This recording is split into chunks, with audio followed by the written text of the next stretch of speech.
USL Championship Soccer is back in the Keystone State, and it's the Keystone Classic. Philadelphia Union 2 and Pittsburgh Riverhounds SC. Hello everybody, welcome in to the broadcast. Spencer Siegel here with you alongside two-time FA Cup champion Gary Bailey. Philly Union 2, they've waited 134 days to play this game. Meanwhile, Pittsburgh, their last game 6 days ago, a 3-1 win over Louisville City. As we take a look at both sides, Gary, we start with Union 2, a very young side looking to get experience, and one of the most experienced guys in the squad is Yomi Shinto. He is. He's the oldest player, would you believe, at the age of 23. So he'll be a leader of the team. He also happens to be one of the tallest players at 6'4". So no doubt they'll be looking to get crosses in and try and get him on the end of them. But he's going to lead a very young side in what should be a very difficult match. Average age of the starting squad in March for their first game was 18.5. Meanwhile, for Pittsburgh, Ropapa Mensah holding play up in the midfield and then turning and delivering with now a league-leading 2 assists in the early stages of the season. Yeah, they're very vital 2 assists, and he held the line extremely well, bringing other players in. And at age 22, he's got a great future ahead. Hails from Accra in Ghana, and look for him to cause some problems tonight. We take a look at the keys to the game tonight, presented by Sun East Federal Credit Union. Pittsburgh, they're trying to get to the outside with a very narrow Philly Union side. And, well, for the Union, it's about just trying to get that experience. Yeah, it's a big mental test for these young kids. I mean, they're up against some experienced players who know how to manage the game and get to them. So, massive test. And you're right, width is needed for Pittsburgh. These two teams ready to go. Kickoff on the other side when we return on ESPN+.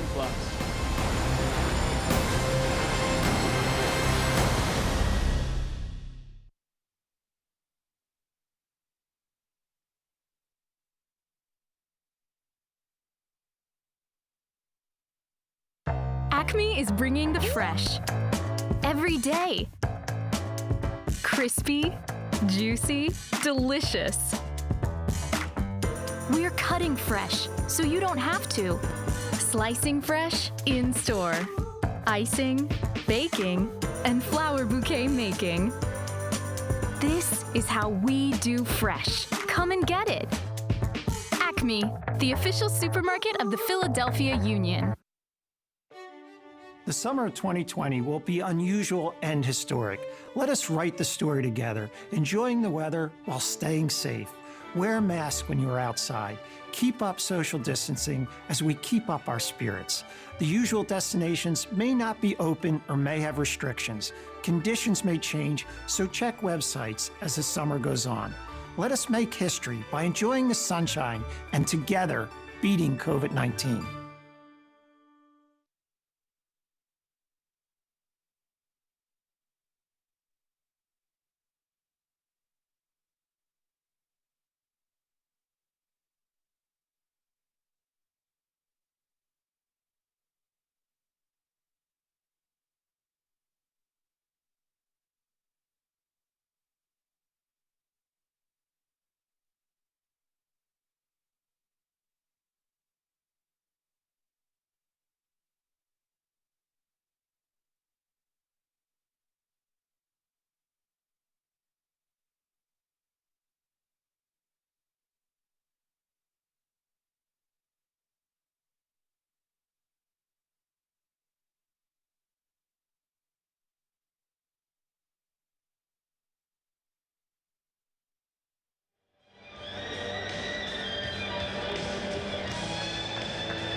All of our lives, in more ways than one, have been affected by the events of the past 4 months.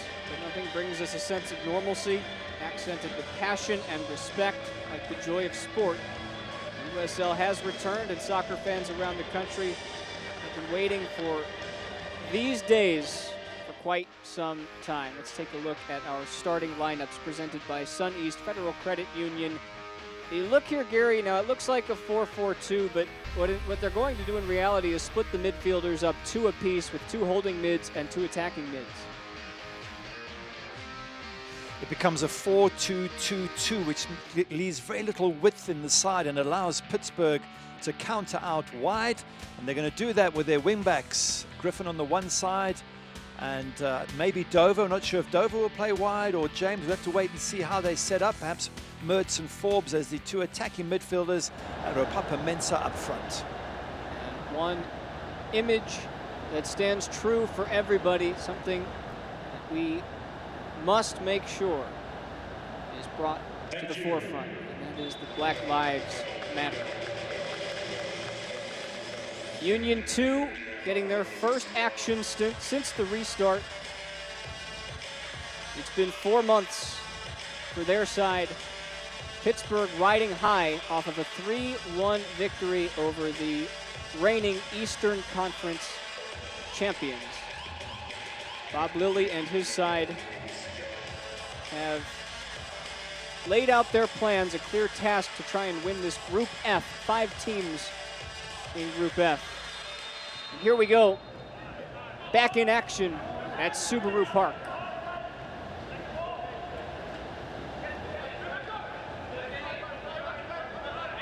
Pittsburgh in their black and gold. Dover floats it up top, looking for Mensah. Falls into the midst of 17-year-old Ben Martino making his professional debut. The former Pittsburgh Academy product starting in goal for Philadelphia. Isn't that amazing? A goalkeeper of 17.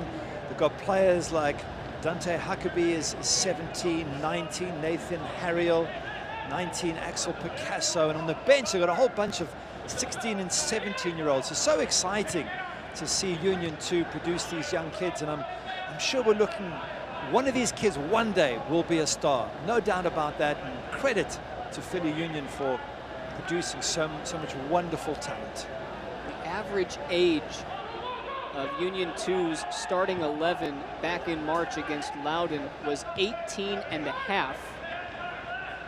Here you see already how narrow they choose to play. A lot of bodies around the ball that allows for some quick decision making.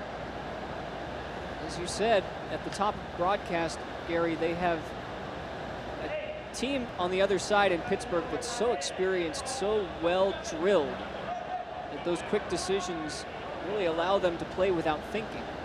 Absolutely. I mean, just look at Thomas Gomez in goals at 27 years of age, 2-time Golden Glove winner. I mean, what wealth of experience from him.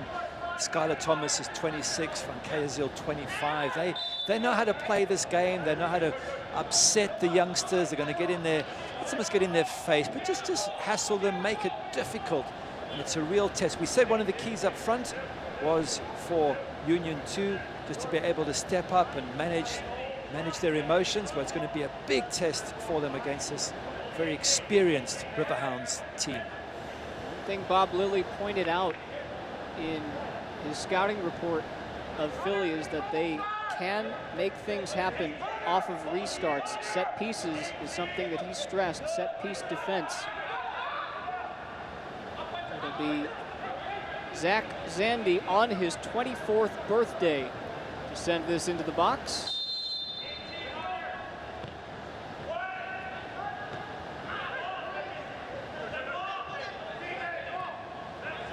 Out wide for Zandy.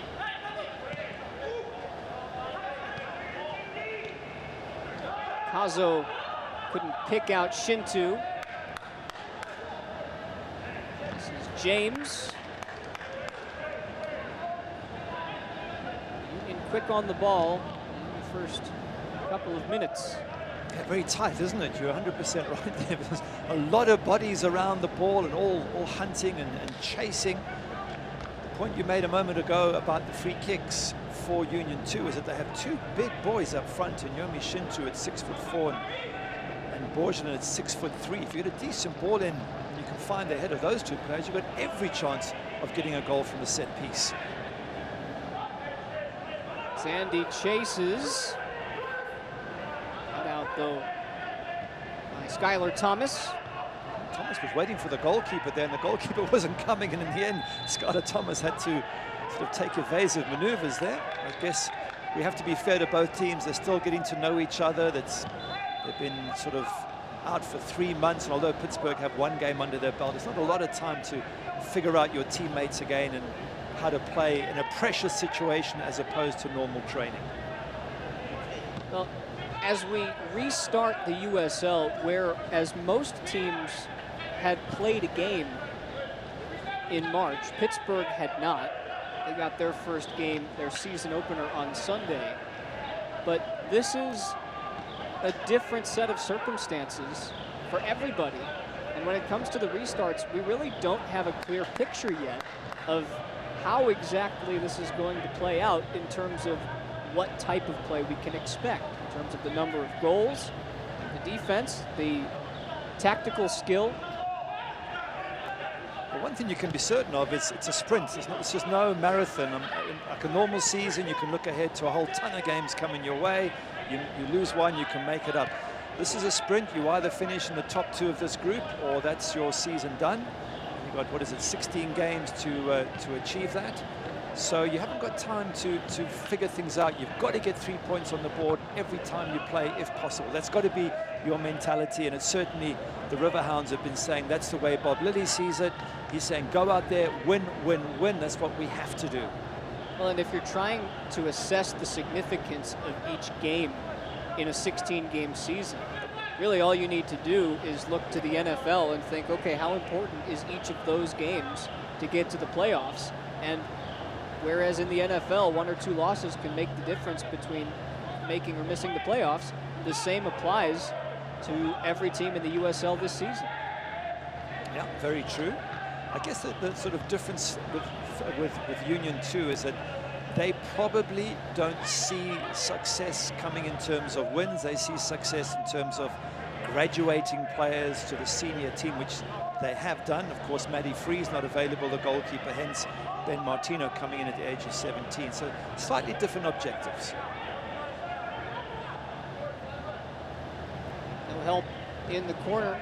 That's sent in. It falls for Picasso, and Gomez gets a chest to it. Cleared off the line, only as far as Huckabee.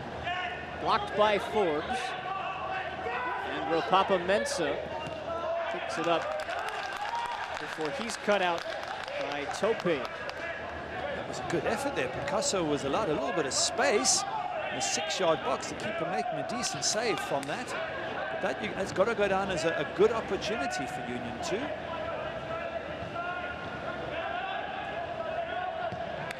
Sloppy in the midfield in the early goings for Pittsburgh. They haven't really been able to establish possession yet. Axel Picasso, 19-year-old, who comes up with the first shot on target. Gomez, though, coming up strong with the save, the native of Webster Groves, Missouri.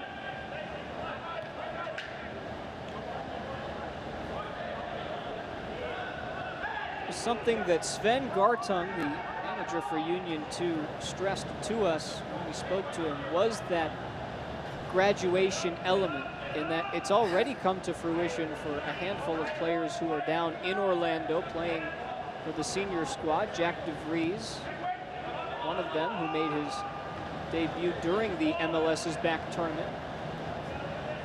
A team that's been successful so far at the senior level. Already cementing their spot in the knockout stage of the tournament.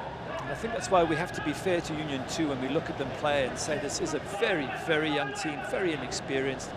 Some possible great talent there, up against a Pittsburgh side who, I mean, beat Riverhounds City 3-1. They're a decent team, fantastic coach in Bob Lilly. This is a huge ask for the Philly boys, and if they can just even match them, it'll be a great achievement today. The man, Bob Lilly, now in his 3rd season with Pittsburgh. He's a 5-time Coach of the Year, 1 in the USL, 1 in the USSF, 1 in the MISL. When the USL A-League was around, 2003, 1997, he's a storied coach in this country.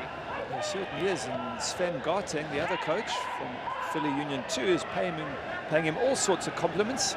Said he knows what he's doing. He made changes in the water break in the match against Louisville City, and that took them from losing 1-0 to winning 3-1. And he said he's a really, really good coach, and paid him a lot of compliments when we chatted to Sven Gotting on the phone during the week. So just backing up what you said about Bobby. It's too far that time for Kenardo Forbes. Really was inducted 10 years ago into the USL Hall of Fame. 18 years as a head coach. He's led his team to the playoffs every season that he has coached. That's not a bad record. Many other managers dream of being able to do that, but he does have this Midas touch, doesn't he? And we saw it in that match against Louisville City. 1-0 down, struggling, water break. He says, guys, you've got to press, you've got to push. You cannot sit back. Louisville City will do you if you sit back. What happens? They start pressing, they get some turnover ball. It's 1-1, next thing it's 2-1, 3-1.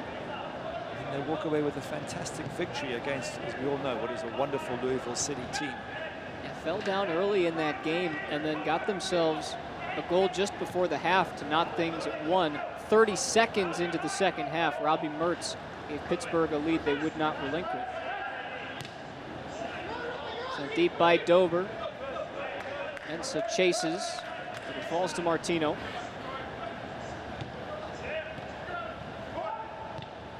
Topi comfortable playing it out of the back. That's a good ball ahead. Finds Picasso. Who's ahead?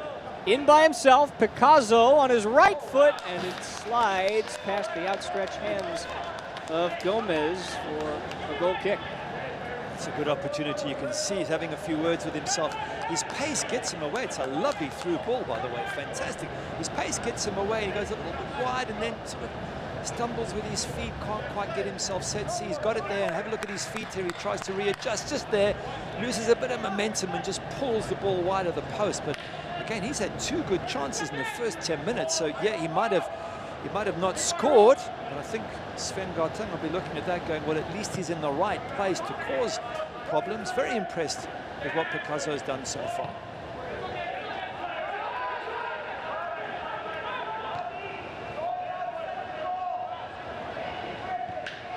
James, now Griffin. Ahead for Anthony Velarde. Assesses his options. We have yet to find any inroads, the Riverhounds. Dover gets his cross in. Nobody there to meet it. On the other side, it falls for James. James back inside. Cut out by Kinge, and then cleared. Forbes thought about it. Before James could get his cross in, Pittsburgh will set it up just outside of the box in a dangerous position for their first set-piece opportunity. Yeah, Forbes, such a danger when he gets the ball. What do they call him? King Kenny? Similar to Kenny Dalglish, but good play. We saw a moment ago there Jordan Dover out wide. We talked about width. That's where Pittsburgh can cause problems, and the ball in from Dover was absolutely excellent, caused all sorts of problems. And Sven Gotting knows it. He's probably trying to organize his team and remind them, A, how to defend from set pieces, but also the width and to stop these crosses coming in.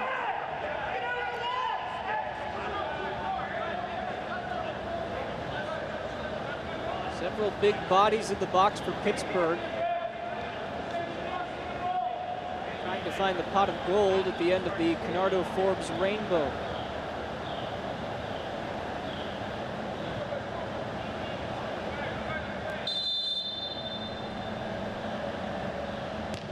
Forbes goes for it himself, punched away calmly by Martino. His first save as a professional. Make him feel happy. Nothing better than a goalkeeper making a decent save early on. There you go, a little bit of applause for the players and probably for himself. He feels good about life and ready for the next shot.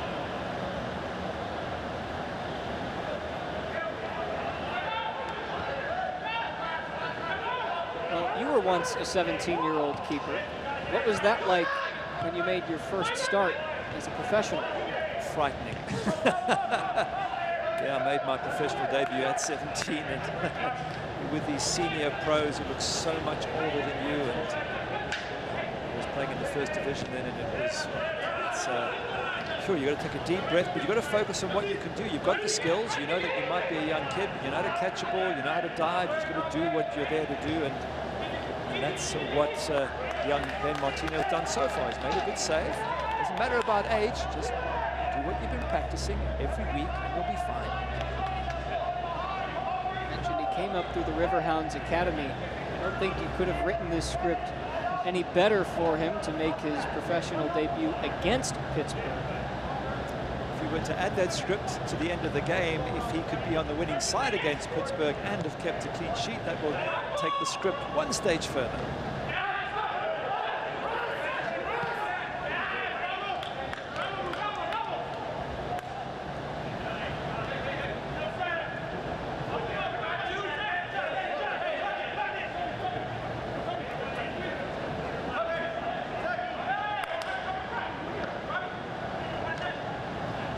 Kazo tries to loop it up for Shintu by Forbes.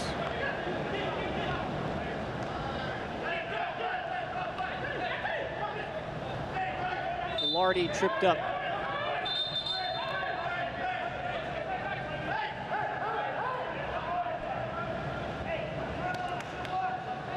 Pittsburgh trying to pick up the pace a little bit. It is hard to play against that narrow midfield. What's the best way to break that? To get the ball wide as they're doing now. They've got, you can see out wide there, Ryan James there, he's got the ball now. That's what you want to do. You want to stretch Philly and get them to sort of push out wide and pick up the ball. What you don't want to do is give the ball away like that. Borgelin fed a nice pass in for Shintu, who then held his run as opposed to going forward. There's Thomas Van Keaziel.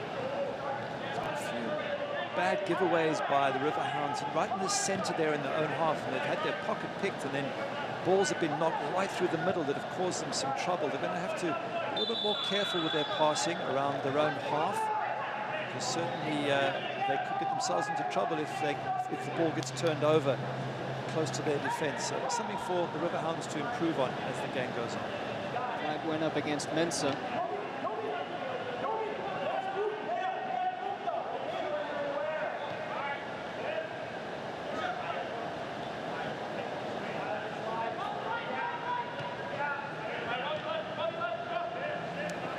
Play out of the back there from Union 2.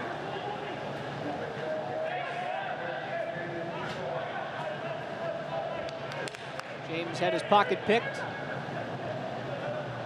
Area looking for Borgelin. Confident defending in the midfield. Does anybody want that ball? There's been about 5 or 6 exchanges where one side's lost it and then the other side's lost it. Eventually it gets put wide again. This is the width that Pittsburgh will want from Dover on the right side and James on the left. Just keep switching it around and making the Union 2 players chase and run and tie them on. Another good switch. That's the width. That'll work well for Pittsburgh. Dover found by James.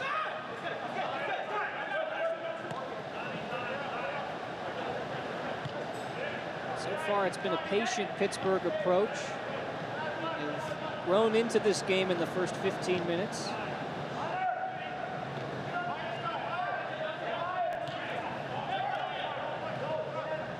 Much different opponent than what they saw on Sunday. Can trip you up in a way as well. Velarde sees the run of Dover. He gets to it near the byline and then loses his footing. Falls out of bounds. Took the right idea, Dover, but he was a little bit tight and he was cornered in. Boblitty's giving instructions as to what to do. This has a similar feel to the match against Louisville City, where Pittsburgh struggled early on and then came good. Well, they've struggled here the first 15 minutes or so. Picasso with 2 chances and could have easily buried one of them.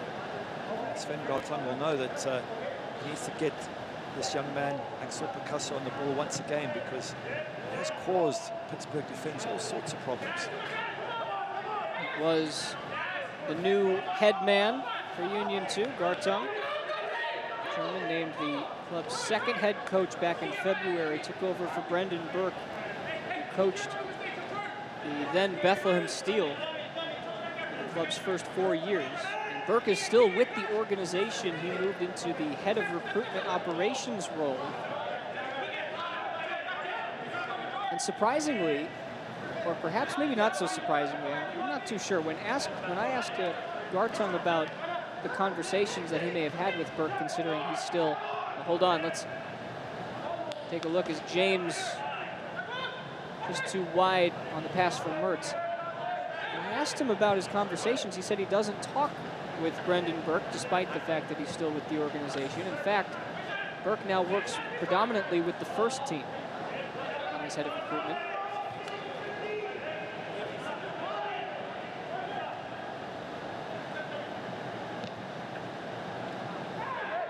Griffin can't get to it.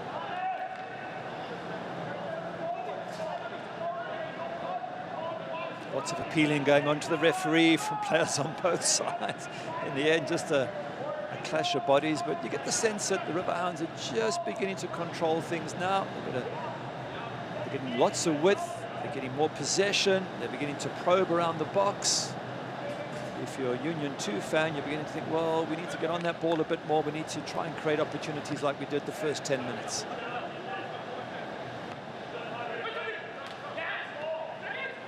Flicked on for Picasso, who asked a bit too much of Borgelin. Gomez with a nice pass out of the back to find James. See Canardo Forbes, who's playing much deeper than what we're used to seeing him play. A little bit of that Paul Pogba role, in a sense. Dropping back. What he's capable of offensively. It's more Velarde and Griffin who seem to be the attacking midfield players, and maybe Mertz as well, with Canardo Forbes staying put. Although he does push up sometimes. I guess it's a fluid system where if he goes up, somebody covers him. But as he stands there, he is the deeper of the four midfield players. Robbie Mertz alongside him. Mensa held it up. Forbes wins it back. Now Mertz. Dover. The overlapping run from Thomas.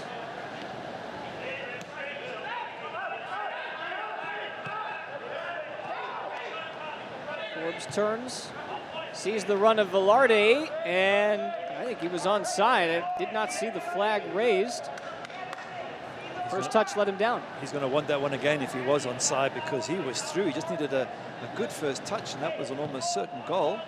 We haven't seen a flag, haven't seen the linesman. Maybe he put it up and the referee just said play on. But if he was onside, it's a bad first touch when you get on goal like that. But a good run. Give him credit for the run and the timing of the run, but not so much for the first touch. Similar to the first goal we saw Pittsburgh score last week. This was around the time when Louisville struck first. Speedy Williams with a goal in the 18th minute. New City dominated the first 30 to 40 minutes of that game. And then the goal for Pittsburgh really turned the tide. Just wondering if the cooling break maybe didn't turn the tide first, because Bob Lilly made those changes and got his team to put pressure on, which they've been doing in the last 10, 15 minutes or so, pressurizing, getting at the defense. Once they did that to Louisville City, the whole game turned, and then you're 100% correct. They got the goal, and then they got a second and third just after half-time, and it was virtually game over. I mean, that's against Louisville City. It's a fantastic side, so unbelievable performance by the Riverhounds. Here's Picasso again. Nearly got around a pair of defenders. Thomas, though, sniffs out that attack.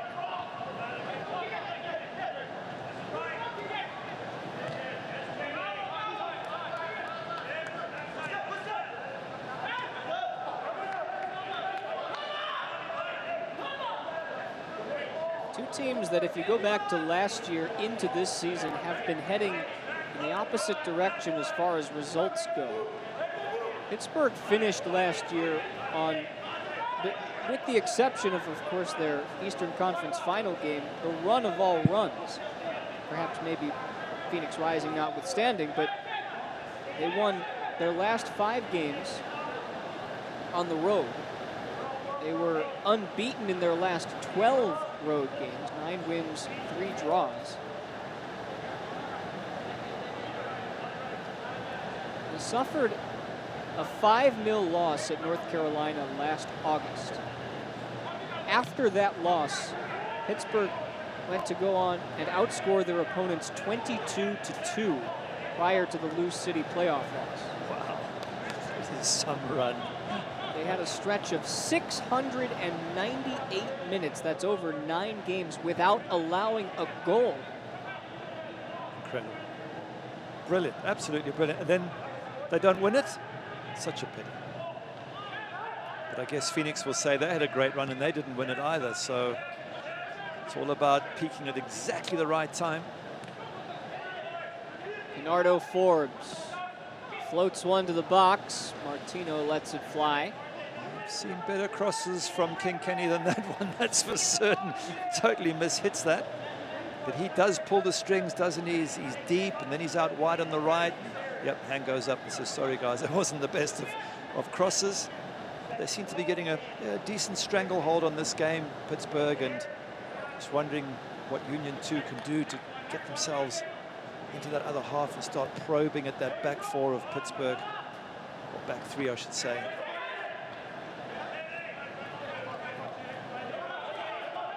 Held up calmly by Mensah. Dover gets it away. And recycled by Ben Ofemu.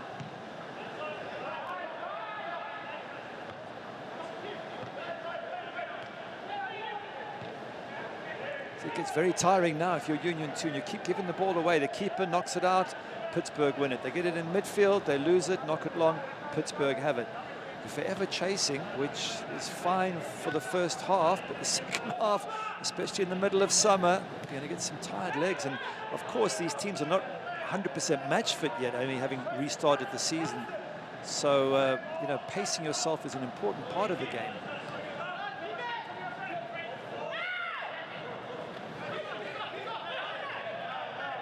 Dover keeps it on the line.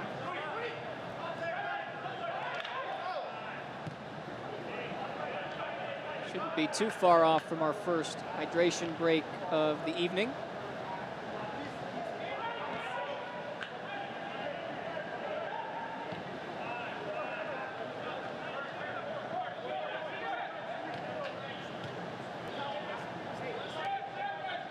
Just sitting back, aren't they, Union 2? Just in their own half, saying, you want the ball in your half, be my guest.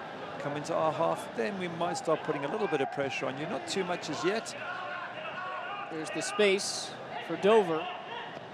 3 Riverhounds in the box, and it's cleared. There's that width for Pittsburgh. Dover in acres of space, gets the ball, has got time to pick out a cross. It gets cut out, but Philly can't do that too often because eventually one of those crosses is going to find its target and hit the back of the net from a header or a shot. You got the 6'5" Jamoy Topi who made that clearance. Ben Ofemu, 6'3", 19 and 20-year-olds. A lot of size in the box for Union to defend. And the first corner of the game belongs to Pittsburgh. Mertz with the outswinger. Got ahead to it. Griffin just wide. Not a bad effort from Griffin there. Left foot shot, just missing the target, but they won the header as well. And you were just quoting how big those Philly players are, and yet it was a Pittsburgh man who wins the header, and they get that shot on target. So again, a little bit of work for Philly to do here. They just seem to be on the outskirts of the game. Let's see if they can get some decent possession here. Zandy, who keeps play alive for Philly. Thomas boots it deep. Since 1947, Select has been the leader in soccer ball quality and innovation. Select is the official ball of the USL Championship and many of the elite leagues throughout Europe. For the latest Select products and special offers, please visit www.selectsportamerica.com. Here comes Mensah, 1-0 Pittsburgh. Good finish, wasn't it? But all too easy in the end. Well done, Mensah. 2 assists last weekend against Louisville City. Now he's on the score sheet. Lovely ball through, but marking was a little bit slack. And we've just been saying that Pittsburgh have been on top and probing and something was going to happen, and it has. Not much the young goalkeeper can do, Ben Martino. He was left one-on-one. got to look at the centre-backs for Philly and say, where were you? We'll see now as we get the replay. This ball coming in, lovely ball. Look at that, acres of space. Wow. Dante Huckabee trying to get back and do something, but he'll be looking at his two centre-backs and saying, where were you in this whole situation? Let's focus on Mensah getting his goal, does his job. Pittsburgh are where we expect them to be. They're in the lead. 6 goals last year for Ropapa Mensah. Second on the Nashville SC squad, but he has been asked by Bob Lilly to fill that void that Nico Brett left, that the Pittsburgh Riverhounds sorely need in terms of goal scoring. They've put up a strong offensive showing over the last 10 minutes or so, and they're finally rewarded for their efforts, and that takes us to our hydration break. We're gonna look at Martino, who, as you said, Gary, not much that he could have done about that one. No, not at all. When you're left one-on-one like that, it's very difficult, and against a decent finisher in Ropapa Mensah, who waits for you. He's got time, he's got no pressure on him, the striker, which means he can lift his head, look at the goalkeeper, see where the keeper is, and put the ball on the opposite side. So, difficult situation. As I said, centre-backs will have to look at each other and say, where were you? Why was one of us not in position? Why are we relying on our fullbacks to cover for us? It'll be something that Sven Gartung will look at on the video tomorrow, but right now, for the German coach, he's got to get his young players, back focused, positive, and see if they can get themselves back in the game. The general consensus with these water breaks is that they've acted as somewhat of a timeout across the football world. One thing I haven't seen that we're looking at least for me for the first time, correct me if you've seen anything, but I haven't seen players throw bags of ice on their head yet. That's a new one. I have seen it in 1 or 2 other games, especially in Europe. And obviously it's a quicker way to sort of cool yourself down in the middle of summer when the temperature is very, very high. You've got to reduce your temperature rate as quickly as possible. And ice does that trick. But as you say, it's also an opportunity for coaches to have a few words, to change a structure, to make a change. Very difficult for coaches during a game because players can't hear you properly and there's often the crowd noise. But here they can look at you in the eye and say, this is what I want you to do. And you can't say, Coach, I never heard you. He's talking right to your face. So it's those changes that can make a big difference in the game. And of course, you get 2 water breaks, you get 2 extra opportunities to make tactical changes. And Sven Gartung spoke earlier this week and said, I need to see how these water breaks go. We have a game plan. We're not going to change everything just because 90 seconds elapse and we're all together. We're really looking at only minor changes, although after a goal, that might give Sven a chance to school his youngsters on what to do now. And that is certainly not it, a turnover. And another chance with numbers for Pittsburgh. And we'll start with Dover out wide. Jordan Dover flicks it on. Forbes gets around Rabadon, gets it into the box. And it's cut out at the last moment. It's good pressure from Pittsburgh. The turnover came from high pressure. They high pressured them again there. And yes, they gave away a free kick in the end, but they're not allowing these young, very talented young players. Look at this, they're closing them down. They're forcing them into quick balls and they're giving away possession time and time again. This is a good lesson for Union 2. They might not end up with any points in this game, but they'll end up with a lot of lessons in how to face a very good side, a very well-organized side, as we expect from any Bob Lilly team. And that's basically what Gartung is looking for. Lessons for his young players so they can improve as quickly as possible.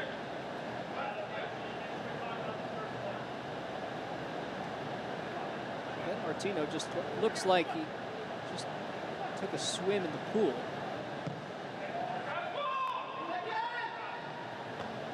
I tell you, each one of those restarts for Martino has been on a dime to the exact same spot. The only problem is Union 2 cannot get a hold of the ball after that. Here they go. Rabadon, the Madrid native. Zandy can't chase after it, and Van Keazil will let it go.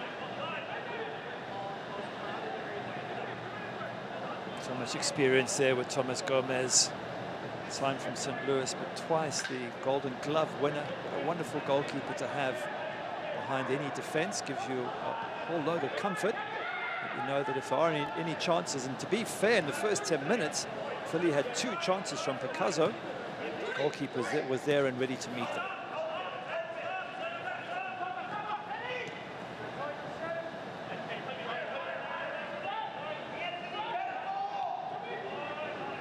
Ryan James. Here's Yomi Shintu, the German.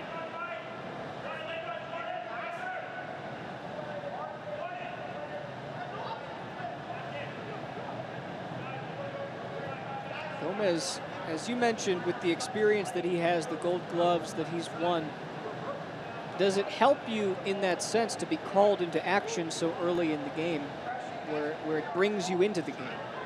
I think that's more important for younger goalkeepers whose confidence is an issue. When you're as experienced as Thomas is, whether he touches the ball first minute or 30th minute, he's good enough and experienced enough not to get flustered, to make that good save from Picasso. And you know, you just feel as a back four, you know how good he is. You know that it's unlikely that they're going to get easy chances against him, and that just allows you to push up a little bit more, perhaps. I guess as a young goalkeeper, if you're Ben Martino, then a good early touch is important. Martino comes out and beats Velarde to it. Martino was asked to make a save off of a Robbie Mertz free kick. Look at this pressure here. They don't get a second, they don't get any chance to breathe. There we go, turnover ball yet again. And he wins the tackle. Just can't play their way. They want to play football, which is wonderful. Credit to them for trying to play out the back, but Pittsburgh just aren't letting them.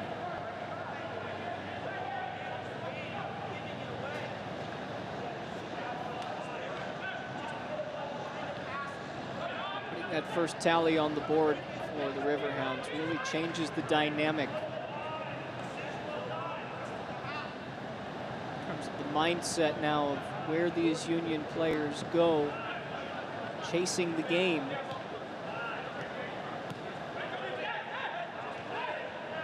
Just keep switching sides, don't they? They are tiring out Union too. They're making them do doggies across the pitch.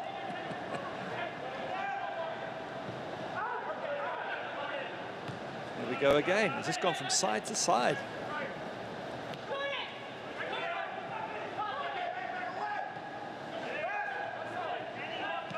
Huckabee gives it away cheaply.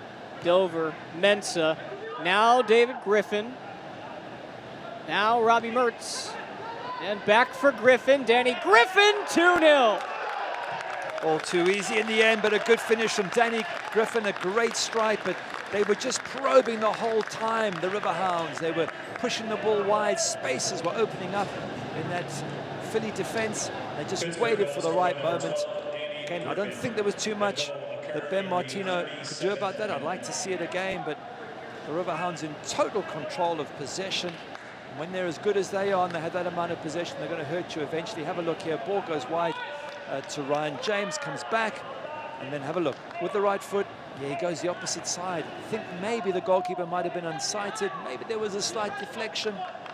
But good play there from Danny Griffin. Good finish. 6 days after making his pro debut, 4 days after his 22nd birthday, Danny Griffin gets his first professional goal.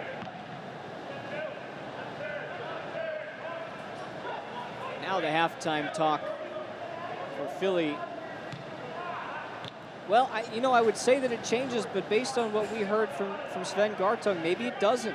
Maybe it stays the same.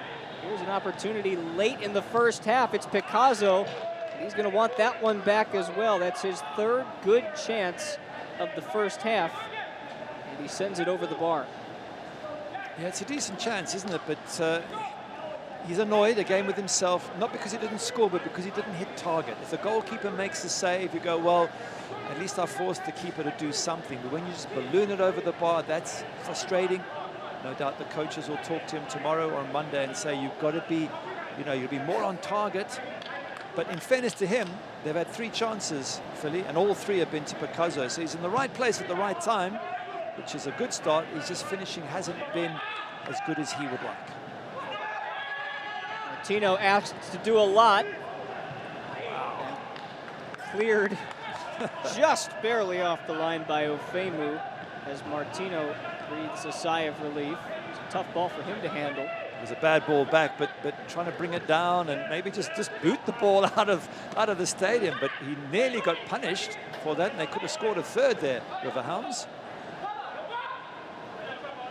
And so lets it go, and the Riverhounds are asserting themselves with their stamp on this first half. I guess for Gartung and his team, it's just really a case of not being embarrassed. You want to put up a battle. You don't want to get 5 or 6 put past you, and they don't deserve it, these talented young players. But I don't expect any favors from Riverhounds. They're not going to sit back, so you're going to have to deserve a decent result, even if that result is losing by a couple of goals. It's still a decent result when you consider how incredibly young this Philly side is. That's a professionally won corner by Ropapa Mensah, who scored the first goal of this game in the 29th minute. That was assisted by Griffin. And then Danny got one of his own. Mertz on the assist.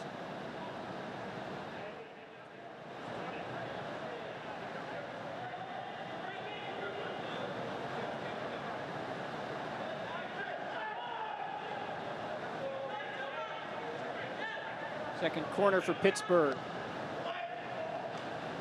Just past the outstretched head of Thomas. To the far side it goes, back in. Mensah flicks it up. Thomas gets his noggin to it. Martino will corral it. Good battling pressure from Pittsburgh, fighting for every loose ball. Here we go, playing out from the back, pressure, forcing the goalkeeper to knock it long, and then generally possession lost. And yep, possession lost. This is the routine. Gartung's got to get it to change it somehow. Got to find some other way of playing out of the back, maybe to the fullbacks. They keep playing through the middle and getting closed down. Maybe they need to knock it wide of the box and use the fullbacks and then go down the line. Well, at some point, it feels like you're beating your head against a wall, as I believe Shintu lost. It was a shoe or a shin? Shin guard, I believe. Because that was all Sven Gartung could talk about, was how he wants to develop these guys by playing through the middle and playing narrow. As Topi just sent it to safety. But that's also something that Pittsburgh knows going into the game. So they've come in with a game plan on how to defend it. And as we've seen, they've gone from box to box by going from one side of the field to the other in terms of the width. Yep, they've stretched them with width and they've closed them down as they try and play out from the back. But you've got to have a plan B. And I hear what Coach Gartung says, and it makes a lot of sense to teach his players to play through the middle. But if they can't, then can they find some other way of playing out?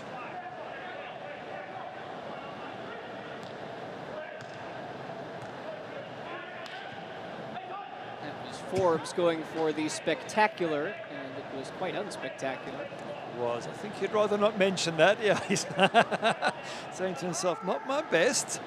You know what? If you don't buy a raffle, if you don't buy a ticket rather, you can't win a raffle. So he has a go, and credit to him. He's not scared to have a dip, even when it is a difficult strike. But yeah, that's not his best.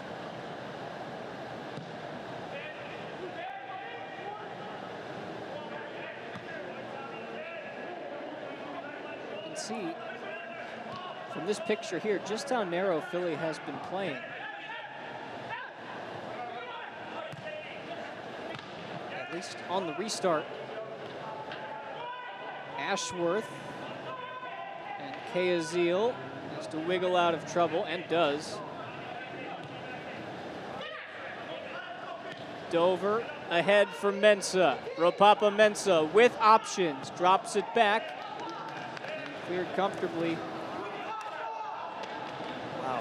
Acres of space down that right-hand side for Mensah. Philly again, they've got to get themselves better organized at the back. There's been a couple of occasions where the Riverhounds have just opened them up, and they can get put to the sword very easily there. Mensah had so much time, and it could easily have been a third goal against Union 2. So Gartung's got some work to do at half-time with these young squad to get them to be a little bit tighter, and to try and get them to hold possession for longer than they have done. And there's an example of just giving away possession way too cheap. Is there anything that Bob Lilly won't be pleased with from this first half? Can't think of anything offhand. If you're 2-0 up at half-time, you've dominated. He's going to want the same second half, I guess, and he'll be pushing his team not to back off and not to take it easy. But yeah, I think he'll be reasonably pleased.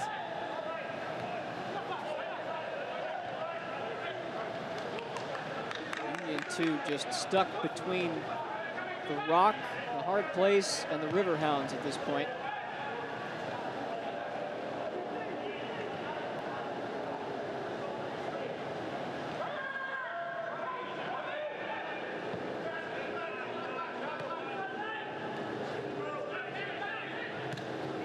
Is there one more in this first half? Dover will give up on that one. Expecting 3 extra minutes. Stoppage time.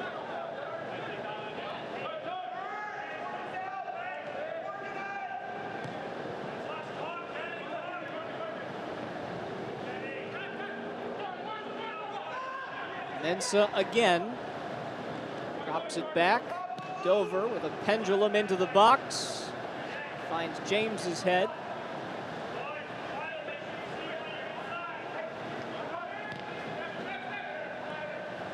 Some tired legs out there with Union 2. They've been running most of this half. First 10 minutes, they had chances, but the remaining 35, they've just been chasing shadows, and those young players are going to be very, very tired.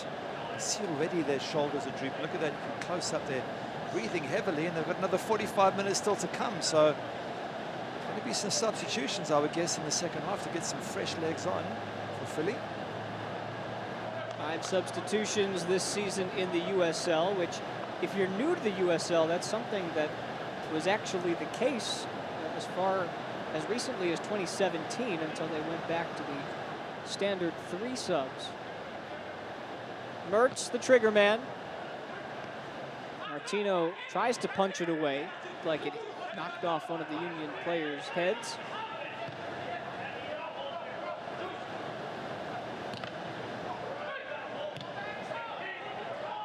Picasso asked to run.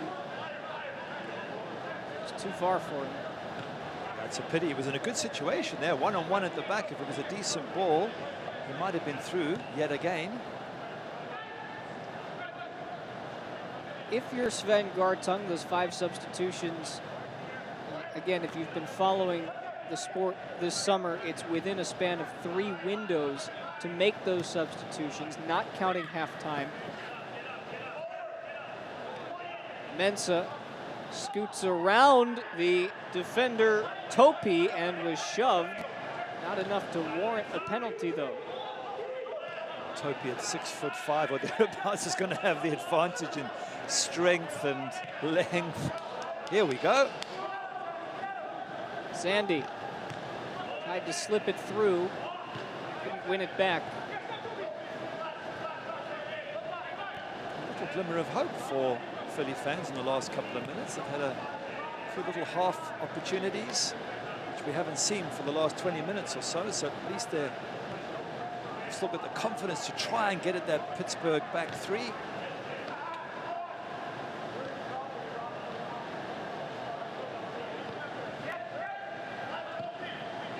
Forward thinking, Velarde.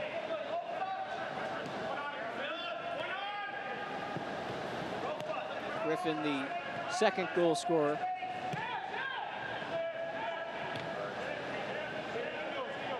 Pittsburgh content to wind this down and give it one more push towards goal. I'm actually getting tired watching them switch it from side to side. I'm feeling sorry for the Philly players. It's been brilliant switching by Pittsburgh. Dover again. That is the 3 elapsed minutes. Thomas Snyder blows his whistle. And a dominant first half, to say the least, for Pittsburgh. They lead at 2-0 heading into the break. They've got themselves 3 points. I'd not say in the bag, but we'll see how the second half goes. Changes on the way for Union 2. Halftime here at Subaru Park in Philadelphia.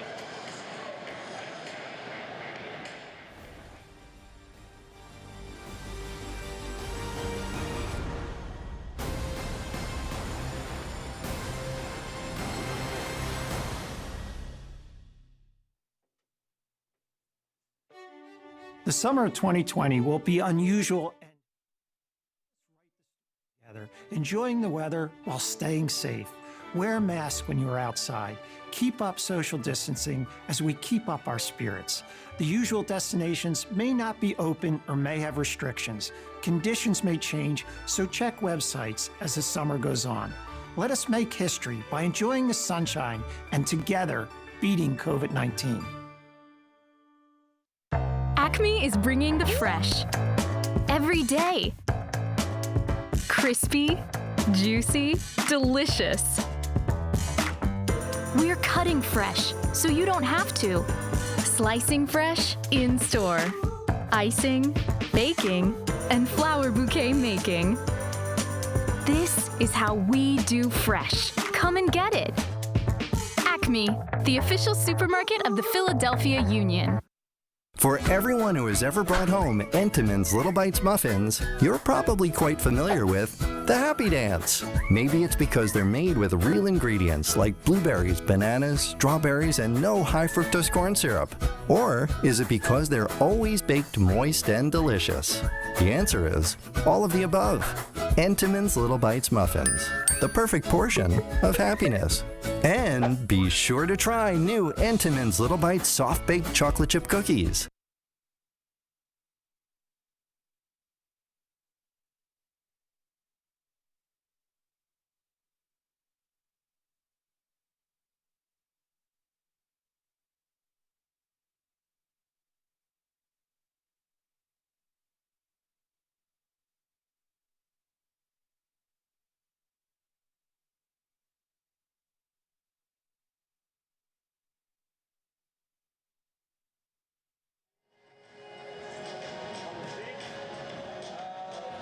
Halftime at Subaru Park as the sun begins to set in Philadelphia. Halftime presented by DoubleTree by Hilton. Pittsburgh with a 2-0 lead on Union 2. Doing it, getting help from Ropapa Mensah and Danny Griffin with their first half goals. We take a look now at what else is on tap for the USL. Well, they've got a big road ahead. New stadiums in store. We've talked about Charlotte. We've mentioned Indy 11. These are just a few of the pictures that were expected to come to fruition over the next couple of years. Gary, it's a great time to be a fan of this sport in this country. Oh, absolutely. It's amazing what is happening with soccer, and I've seen it in the 6 years in which I've been in the States. And the excitement levels are massive. It's probably one of the most exciting soccer areas anywhere in the world at the moment.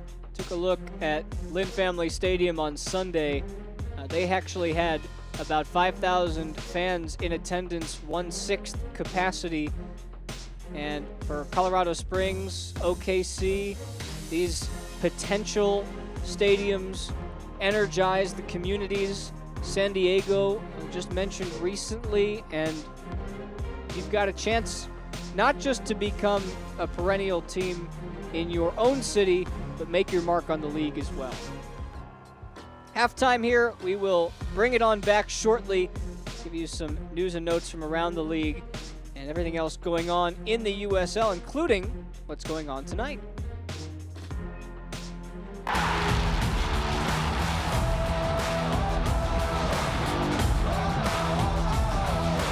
The USL is proud to bring professional soccer back into our communities and across the ESPN family of networks. Follow your local club and don't miss these exciting matches coming up on ESPN2 or ESPN Deportes.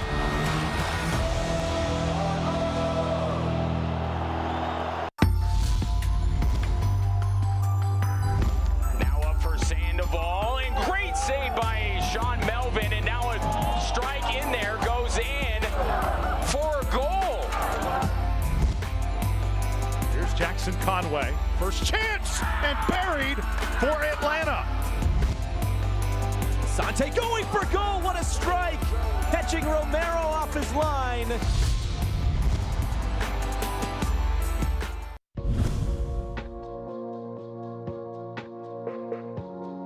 One of the key components of USL clubs establishing reserve teams through the USL Academy League is the strategic alignment of long-term player development efforts.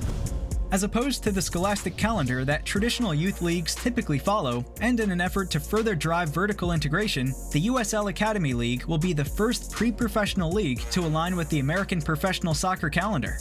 Clubs will begin the year with a month-long preseason in February, followed by a 9-month regular season split into 3 cycles: spring, summer, and fall, concluding with USL Academy League playoffs before an off-season in December and January. Clubs will be able to move players fluidly through programs at select times throughout the year. These transfer windows strategically align the Youth Network, USL Academy Team, and USL Senior Team even further. For more information, visit usl-academy.com. Back here at Subaru Park, as you get a look at the score, it's been all Pittsburgh so far. Take a look at some news and notes from around the league, starting, of course, with the San Diego proposed stadium that we just mentioned. Solomon Asante, Gary, he continues to do what we know he can, the reigning MVP. Oh, just an awesome, awesome player, the Ghanaian international at Phoenix. It's year after year in which he produces incredible number of goals and assists. And he's just such a sharp player. He really is and has been, I think, the best player in the league now for a couple of seasons. We've seen all USL Championship games begin with a peaceful demonstration, players taking a knee on the pitch before the match. Here are your power rankings if you're trying to get caught up on the USL Championship's best. See Pittsburgh at number 5. I don't know who put them at number 11 beforehand, but that win over Louisville sent Louisville down to 8. This thing has the potential, maybe with the exception of Phoenix, who might stay in that spot all year, to bump around a lot. Yeah, it certainly will, because they're all good teams there. Orange County as well, and Tampa Bay Rowdies, they had spells last year where they looked great. Same with Indy 11 last season. They also looked fantastic in spells. So any of these teams, bearing in mind this is more of a sort of a sprint than a marathon, any of those teams could end up being champions. Yeah, 16 games for each team. You've got 8 different groups, this of course being Group F.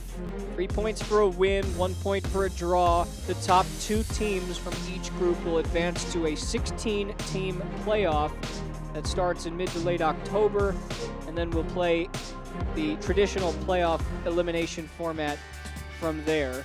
Here's a look at what's going on around the USL. Because we've had the ability to reschedule all of these games on the restart, you get a chance to see games just about every day of the week, including a pair of ESPN2 games. Pittsburgh is on national television against Indy 11 on Wednesday. Hartford-Loudoun, part of Group F as well. That's on Monday. Union in action next on Wednesday. And a look around the rest of the USL scoreboard. Yesterday, Hartford got their 1-0 victory. That was a hard-fought win for them. First win with their new manager at the helm. See Lou City in a battle with St. Louis. Those two teams are 2 of the best in their respective group. The Eastern Conference, bound to be fierce again. When we come back, second half around the corner, halftime hype. Acme is bringing the fresh every day. Crispy, juicy, delicious. We're cutting fresh, so you don't have to. Slicing fresh in store. Icing, baking, and flower bouquet making. This is how we do fresh. Come and get it. Acme, the official supermarket of the Philadelphia Union. The summer of 2020 will be unusual and historic. Let us write the story together, enjoying the weather while staying safe. Wear a mask when you're outside. Keep up social distancing as we keep up our spirits. The usual destinations may not be open or may have restrictions. Conditions may change, so check websites as the summer goes on. Let us make history by enjoying the sunshine and together beating COVID-19. It starts with Sara Lee Artisano bread. Thick slices that can hold cheese. All the cheese. Richly flavored brioche that goes with any meat. A little sweet, a little savory, a lot of mm-mm. Or soft, flour-dusted buns and rolls. Perfect for all my favorite flavors and all my favorite people. No matter what you layer on, make it with Sara Lee Artisano, the original artisan-style bread, and make the routine remarkable.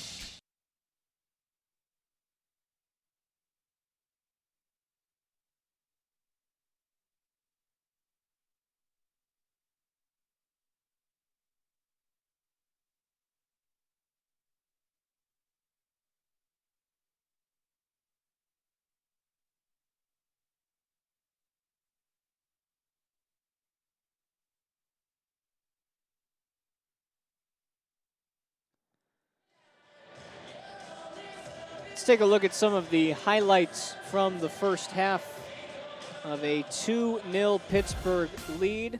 Highlights presented by Bimbo Bakeries.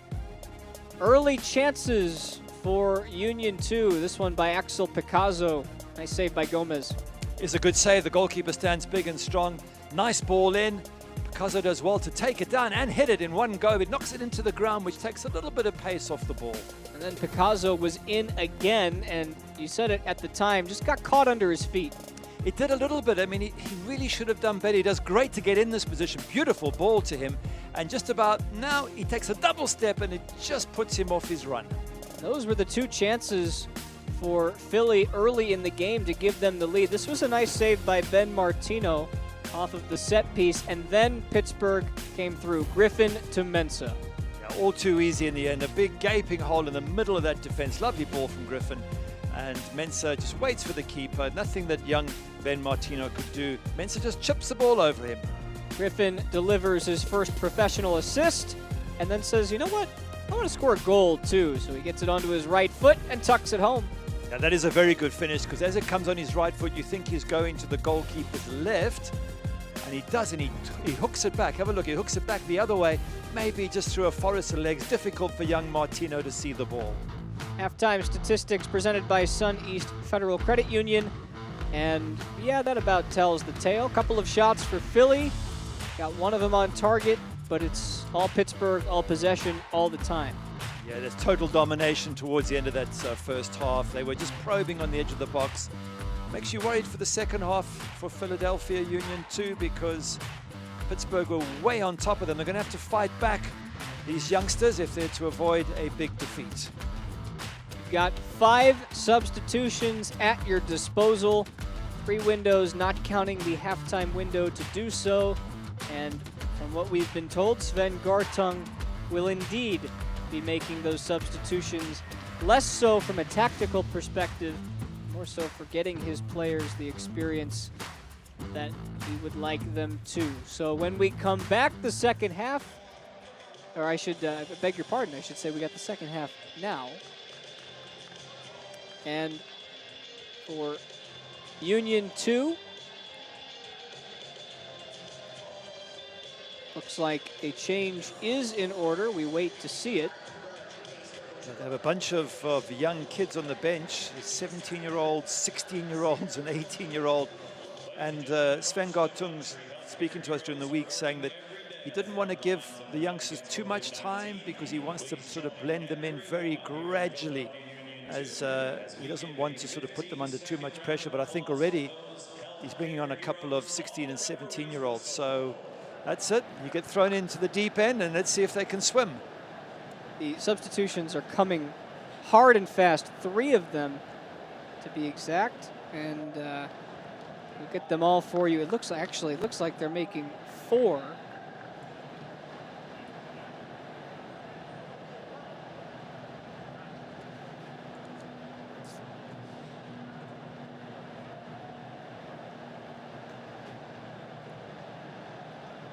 There's a couple of changes here. I think Borjanin is coming off, and Zach Zandi's coming off.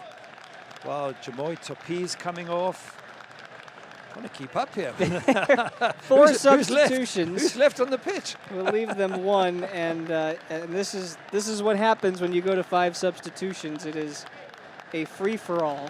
I promise you, we'll get to the substitutions when we get them sorted out ourselves. Our producer trying to help us out.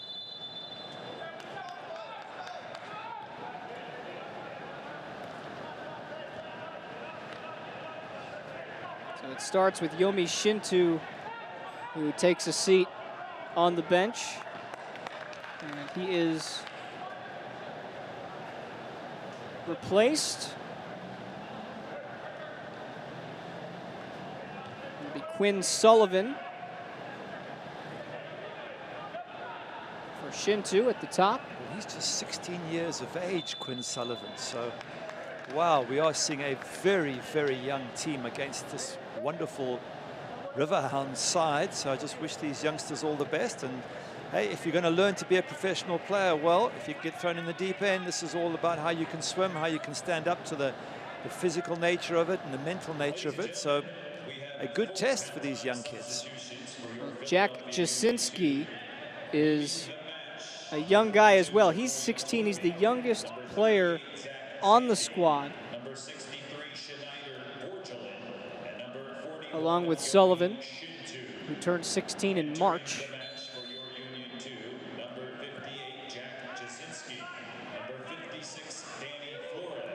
Too deep across the back.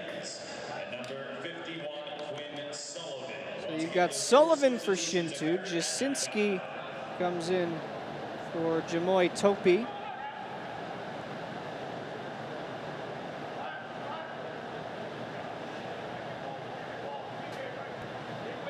Meanwhile, for Pittsburgh, you would think that Bob Lilly at the break said that 2 is not enough.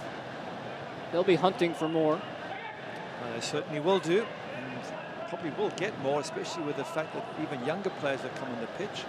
And again, if you're a Phillies fan, then don't be too harsh on the players. This is all about developing kids for the future and for the first team, and just wonderful to see young 16-year-olds being given this opportunity. There's a look at Sullivan, the 16-year-old. Sullivan, a Philadelphia native. Abadan drops it back.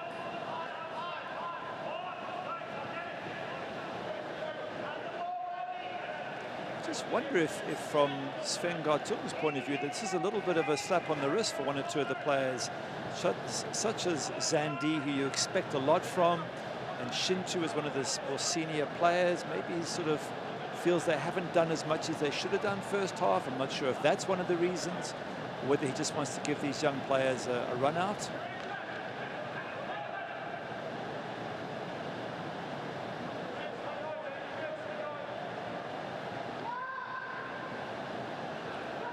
Abadan.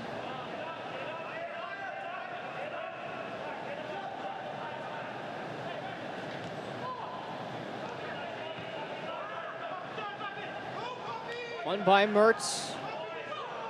Again, asking Velarde to chase Steve Kingay with space and time.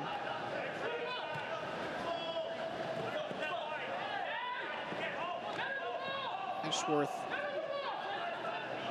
muscles off the new man Said Diaz from Panama City.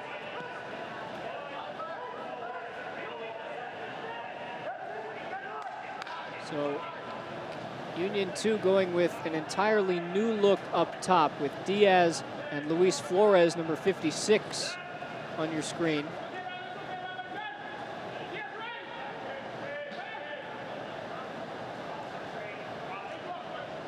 One thing they didn't think of, Spence, when they allowed 5 changes to be made, was how us commentators are going to deal with a situation when they make 4 in one go. We're scrambling here to figure who went off and who came on and what positions they're going to play. Absolutely a new one, but I think we've got them all for you, so I'll read them off now that I've finally got all. We've got 4, which means they do have 1 left, so I'm sure at some point they'll opt to make their final substitution. But the 2 at the top are out. That's Schneider Borgelin and Yomi Shintu. On come Quinn Sullivan, number 51, and Said Diaz as well. Here's Luis Flores, tripped up, and that will be an opportunity for Union 2 from a dangerous position. Well, The oldest player on Union 2 was 23. That was Shintu. It now falls to Steve Kingay at the tender age of 20 to be, 21. Sorry, Said Diaz is 21.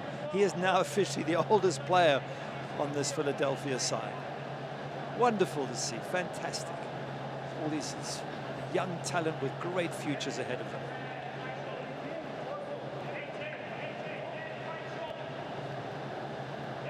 It's Luis Flores who stands over the ball.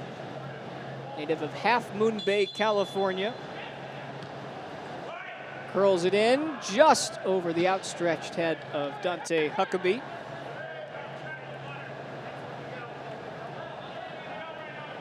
All right, one more time, Gary, just so that you need it, because I know you do. It's Shintu, Topi, Zandi, and Borgelin off.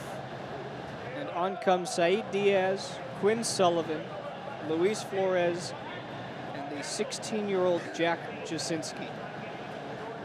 Well, they look a lively bunch. I mean, it certainly has added something to the side, because they were flagging just before half-time. They were chasing these yellow and black shadows for a good period, and now they look livened, and then maybe it's just youth. And let's just see how the Riverhounds deal with all these young players chasing after them.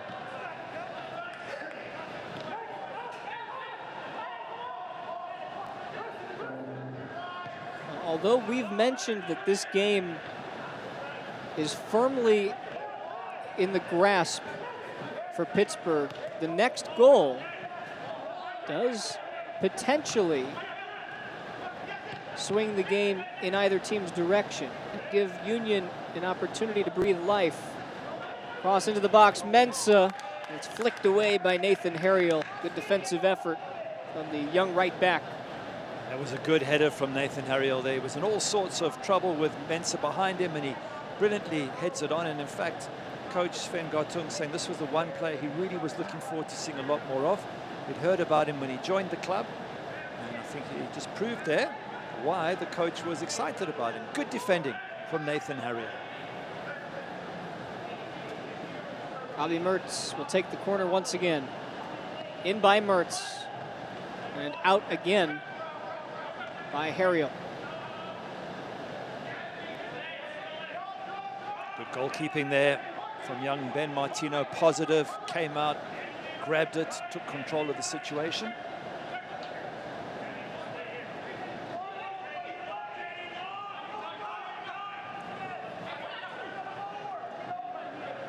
High press from Pittsburgh, trying to win the ball back in their own offensive third, and they do.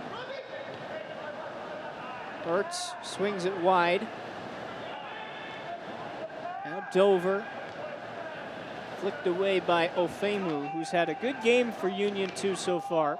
Ben Ofemu, 19 years old, from West Bloomfield, Michigan. He's been with Union for the past couple of years, as that's comfortable for Martino. 37 appearances, 3 goals. He was committed to play at Penn State. Ofemu was. Decided to sign a pro contract with the then Bethlehem Steel. Who, of course, have rebranded to Union 2 this year.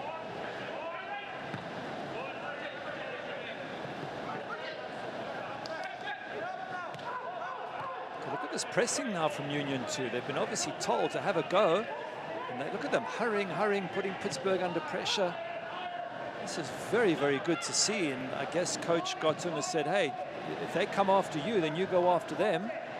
And let's be positive in our approach. So it seems that the coach has decided to play it slightly differently. And already we're seeing a much brighter Philly side.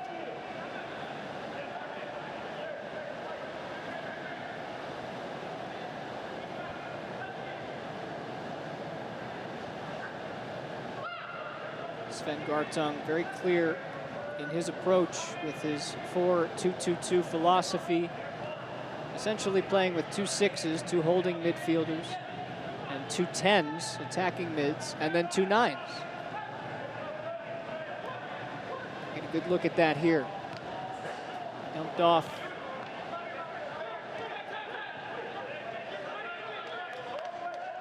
We're just talking about the structure that Gartung plays with, that 4-2-2-2, but the other side of it is, do you press with that sort of formation? Do you sit back?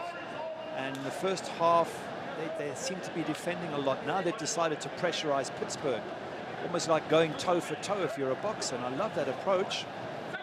Not all coaches do it, and maybe you can change within a match, but certainly Gartung has decided to have a go, and let's see what these youngsters can produce. Said Diaz gives chase. Gomez gives it the boot. One thing that Sven Gartung mentioned, and I found this interesting, the idea that they don't name a captain for the season. They don't have one official leader. Now, last week it was Axel Picasso. And he said all of these boys are taking a leadership role and need to be growing into it. So they're going to switch that up every week. Again, great thinking, giving every player a chance to be a leader on the team and see how they can improve their leadership skills. As we say, it's all about growing the players at Philly as opposed to Pittsburgh, which is about winning trophies. Two different objectives, but still wonderful to watch as it evolves. And that Picasso had a couple of chances first off. I think he's a real exciting talent. And he's been led by a coach in Sven Gartung, who's coached in Asia, in China, Malaysia, South Africa, Germany, Switzerland. So he can bring a lot of good ideas to the table.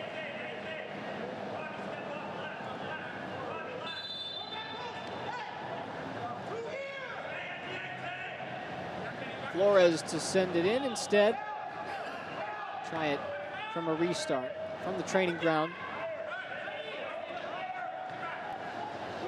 Flores can't put it past Mertz, who steers it for James, and it's flicked ahead. Griffin with Mensah making a run in the middle. Griffin, Mensah off the post. Oh, it's a great move. Absolutely brilliant. Down the left-hand side, tackles flying in. Beautiful ball from Griffin. Mensah gets it. He can't believe he hasn't tucked it away. And to be fair, he should have done. All the hard work's been done by Griffin. He's got there. He's simply got to get it on target, and he hits the post. And now you can see he absolutely knows it. And he expects better from himself. But at least he was there. Credit to him for making that run and getting there. What a lovely move. Absolutely wonderful. And that was Nathan Harriel sliding in with that tackle. And Griffin managed to hurdle over him, but the ref saw it and has given Harriel the yellow card. Harriel's been booked, and that's Rapapa Mensah. You could see the thoughts going through his head.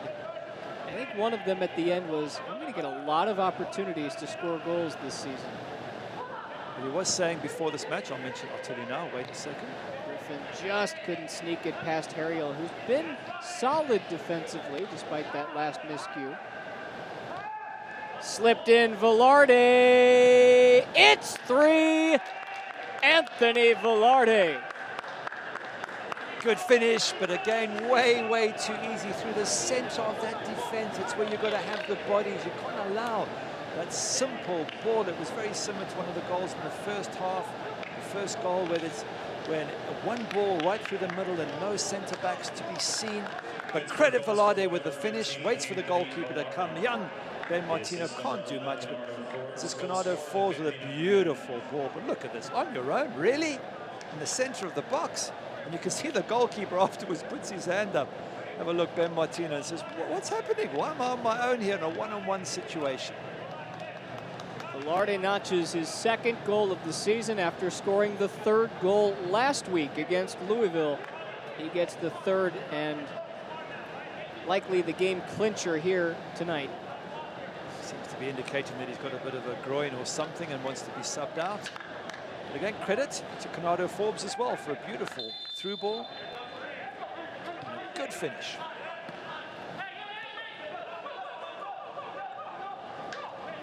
But when we were talking to Bob Lilly, he did mention that he has an aim for every game they play, and that is to score 4 and keep a clean sheet.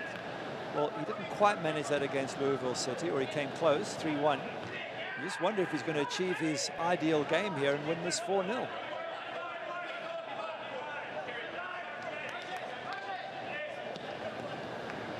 And when he said that, I tilted my head to the side and said, well, yeah, that sounds about right. If that's your goal every week, I suppose that's what you're looking to do, then why not? Score 4, don't give up any, and you got yourself a championship by August. But right now, they are executing the game plan. They've had multiple chances and have taken about half of them, I'd say, which is more than acceptable.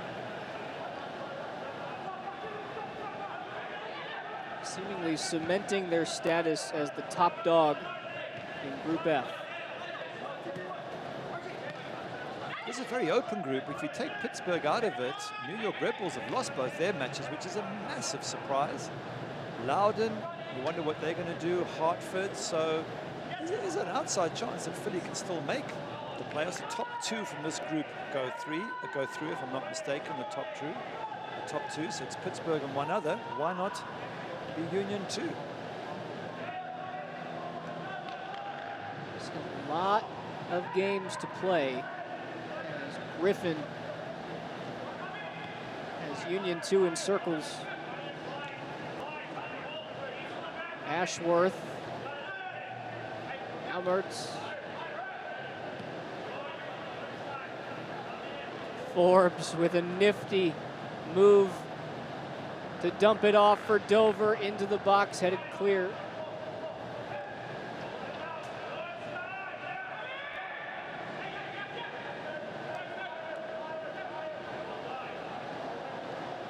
Pressure mounting from Pittsburgh.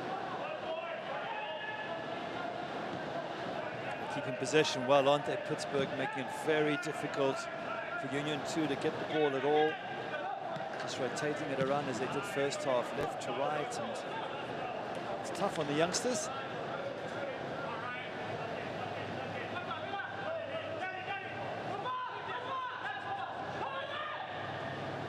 Lucas Fernandez will be set to check in soon, along with Mark Forrest for Riverhounds.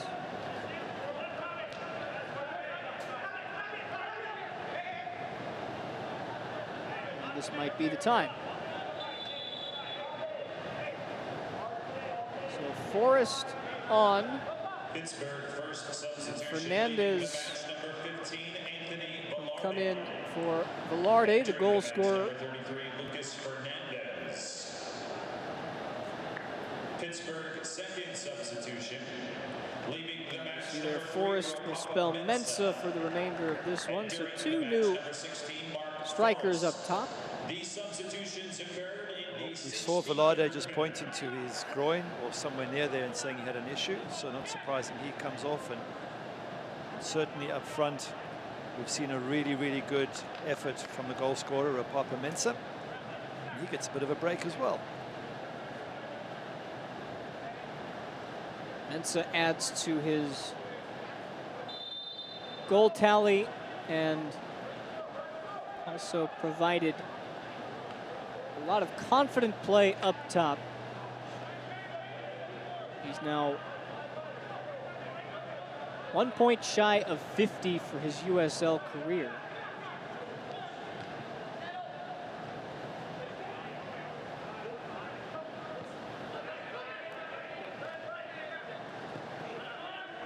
Ryan James and Jordan Dover have been busy on the outsides tonight.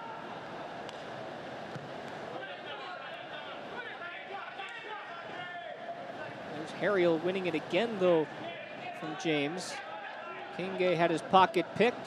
Forrest will lead it up, and here comes Dover with options. Dover cut out by Huckabee. And just sent aside by the 16-year-old Jasinski for a corner. Not so sure about the defending of Philly there. The 2 centre-backs had 2 strikers. You don't want 2 against 2 in the box. Nathan Harriel's got to get back and give some support, or maybe one of the defensive midfielders has to do that. But again, something for the youngsters to work on when they have their video sessions during the course of the week.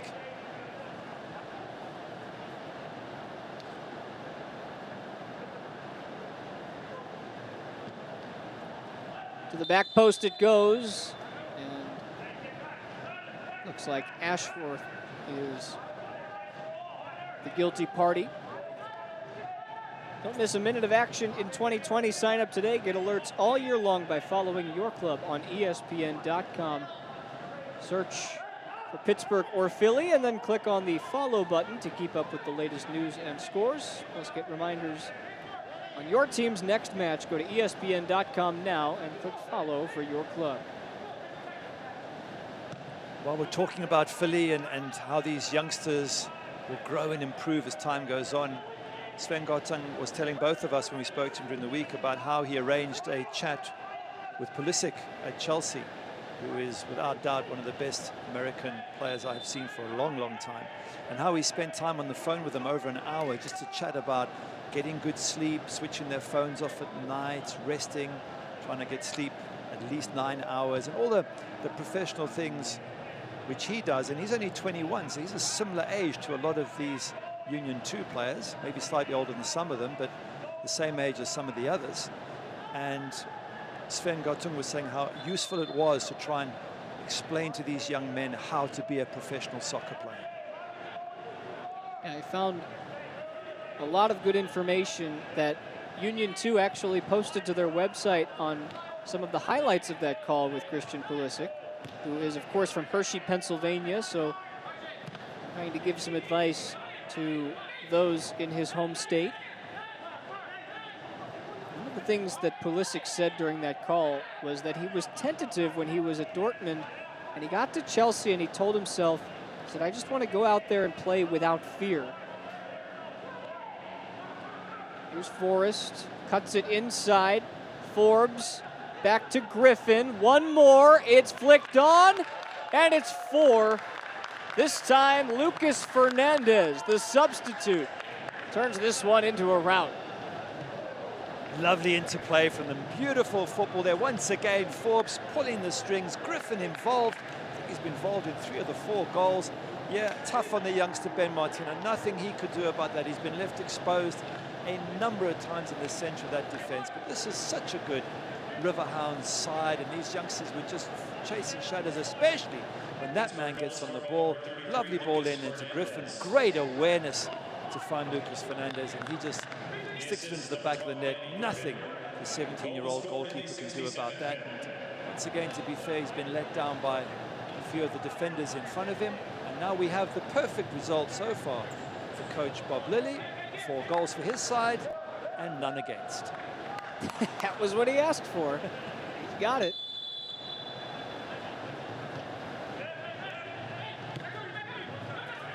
This is, for Pittsburgh, about making this a complete 90 minutes, knowing that they'll see Union 2 more times this season.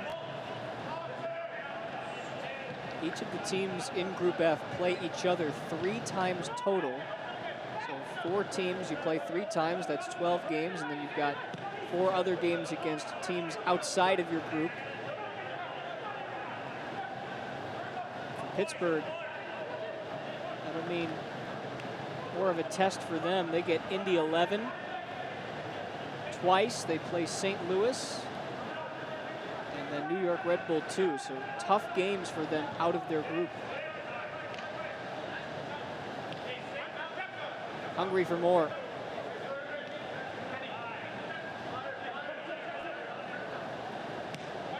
Forbes directing traffic.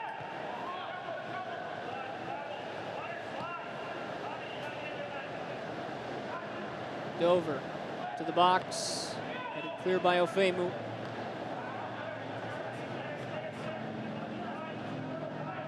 Going back to that Pulisic talk, he said the toughest part for him was being benched for those 6 or 7 games at Chelsea and not really knowing why. And then Pulisic was given a start against Burnley, went out and scored a hat trick.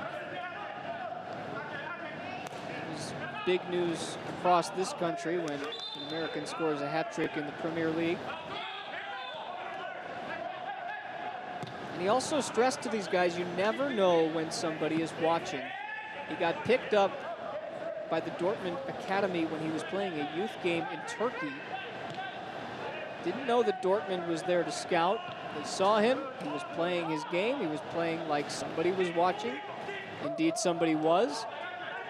Got the contract that jump-started his career. It's very, very good advice to give any young player.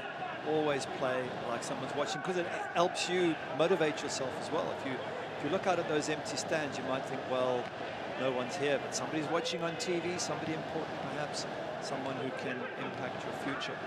And what Pulisic also said, as you mentioned there, is, you know, sometimes you are left out for 5 or 6 games, and you might feel it's unfair, but you just got to get on with it. You can't get down, you can't worry about it too much. You just got to go out and keep proving yourself.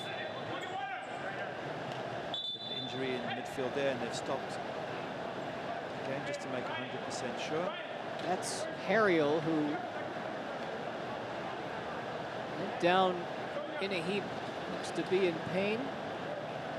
It'll also allow us to make some substitutions as they tend to Harriel. Yeah, big game coming up tomorrow for Christian Pulisic in the FA Cup semi-final against your former boys. Yep, and with Arsenal winning today, the winner of that will think they've got a more than even chance of winning the FA Cup, so I hope it's my boys who go out and do the business. It won't be easy. Chelsea have been in great form this year, and some of the signings that got lined up next year, Pulisic could be in with a charge at the title. If they get Jan Oblak in goals in particular, it'll be a fantastic Chelsea side. Yeah, for those who don't know that, your boys, for Gary Bailey, of course, being Manchester United. I saw David De Gea yesterday, or 2 days ago, I believe it was, made an appearance that put him 3rd all-time in terms of goalkeeping appearances, and his next target is the Gary Bailey. Yes, it's a clean sheet target. I think I've got 161 and he's on 148 or 50 or whatever. You think you have 161 or you know? I didn't know how many I had. I know how many appearances I've got, 375, but not how many clean sheets. But anyway, he's closing in on that figure. But it's just nice to be mentioned in the same breath as David De Gea and Peter Schmeichel and Edwin van der Sar. They're all unbelievable keepers. And just a mere mention alongside them makes me very proud. Daniel Rovira in, Dakota Barnathan in for Pittsburgh. Talk about the clean sheet. That's something that Tomas Gomez here and now is looking to complete, and that's a big thing for a keeper. You can elaborate more on that. The game's in hand. This game's over, right? But if you're Tomas Gomez, you don't want one going into the back of the net on a fluke. No, you don't, because it's the only real measure you've got. People don't often understand goalkeeping, so they look at it and, I mean, they'll look at the score and say to Ben Martino, oh, you had a bad game. Well, the kid didn't. He didn't. He made a couple of good saves, and other than that, he was left one-on-one on about 3 occasions. And so from Tomas Gomez's point of view, you know, if he says we won 4-0, I kept a clean sheet, generally people will say, oh, therefore you had a good game. So as goalkeepers, we prefer to keep the clean sheets. We like to get the praise, and Thomas will be saying to his defenders, he'll be geeing them up, saying, come on, concentrate. Don't make any mistakes. Let's keep a clean sheet. This is what we've been working for. And that's why Bob Lilly says it's a perfect game. If you keep a clean sheet, that's what your defenders work towards. And if you score 4, that's pretty much what your attackers will be happy with. There's Harriel, who is tended to on the sideline and looks to be back and ready.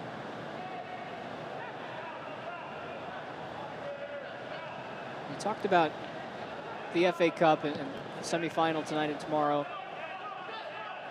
First, here comes Pittsburgh once again. This is Fernandez. He takes it on himself, and Martino does well to keep it out of the net. Collects his rebound.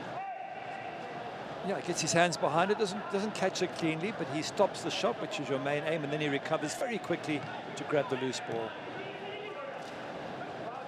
How does the FA Cup vary in terms of your preparation, your game plan, the strategy, and approach, as opposed to playing just a regular league game? Because now here in the States, you've got the MLS's back tournament, which is a group-style tournament that then takes you to a knockout round. And in a sense, the USL season as a whole is going to turn into a massive tournament that ends in a knockout stage sort of situation.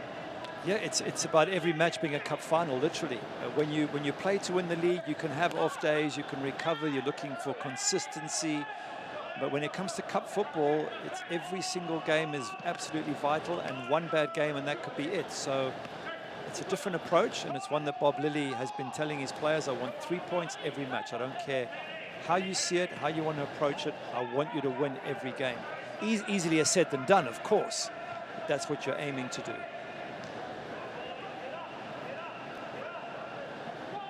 Mertz has been busy. He's working his way to the right side now with Jordan Dover out. And Daniel Rivera coming in. Rivera worked more on the left side of the pitch on Sunday. Of course, the biggest difference between any type of cup tie and standard league game is that when you get to a point where one team has to be eliminated, you always have the potential for penalties. Yep, it's part of cup football. And you play for them, you train for them. Giving the ball away cheaply again there, Philly. This is Mark Forrest, and it's too strong for Mertz, and an opportunity by the wayside. Forrest is annoyed with himself. That should have been a simple ball there, and it should have been the 5th goal. And it's a problem for someone like Mark Forrest, because the coach is looking at him. He's thrown him on and said, right, you've got 30 minutes, whatever you've got to impress me. And if that's what the coach remembers as a wayward ball, then he might not pick Mark Forrest to start in future. So it's vital that he takes every chance he can to make his passes good and to finish off every chance that he gets.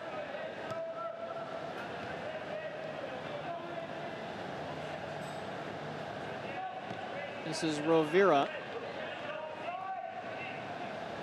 placing Jordan Dover in that role, who had himself a great game getting the ball up the pitch. Picasso slips it through. Flores just couldn't handle it. Picasso has been a real bright light for Philly for me. His chances early on were excellent. In fact, I think all the 3 best chances have all come to Picasso. Yeah, he didn't score, but he forced Thomas Gomez into a good save, and he's looked really creative. And I think he stood out amongst the rest of the players, and I'm sure his coach will be pleased with what Picasso has done, and might even have a little mention to the senior coaches that maybe one day he could step up. In fact, there he is. I didn't mention it's his day's done, and off he comes for a well-deserved rest. Well, one more substitution. That's Selmir Misic. Union 2 substitution, leaving the match number 59, Axel Picasso. Picasso had a couple of chances to put Union 2 ahead in the early stages. Could have turned this game around. Misic, Royers for Pennsylvania.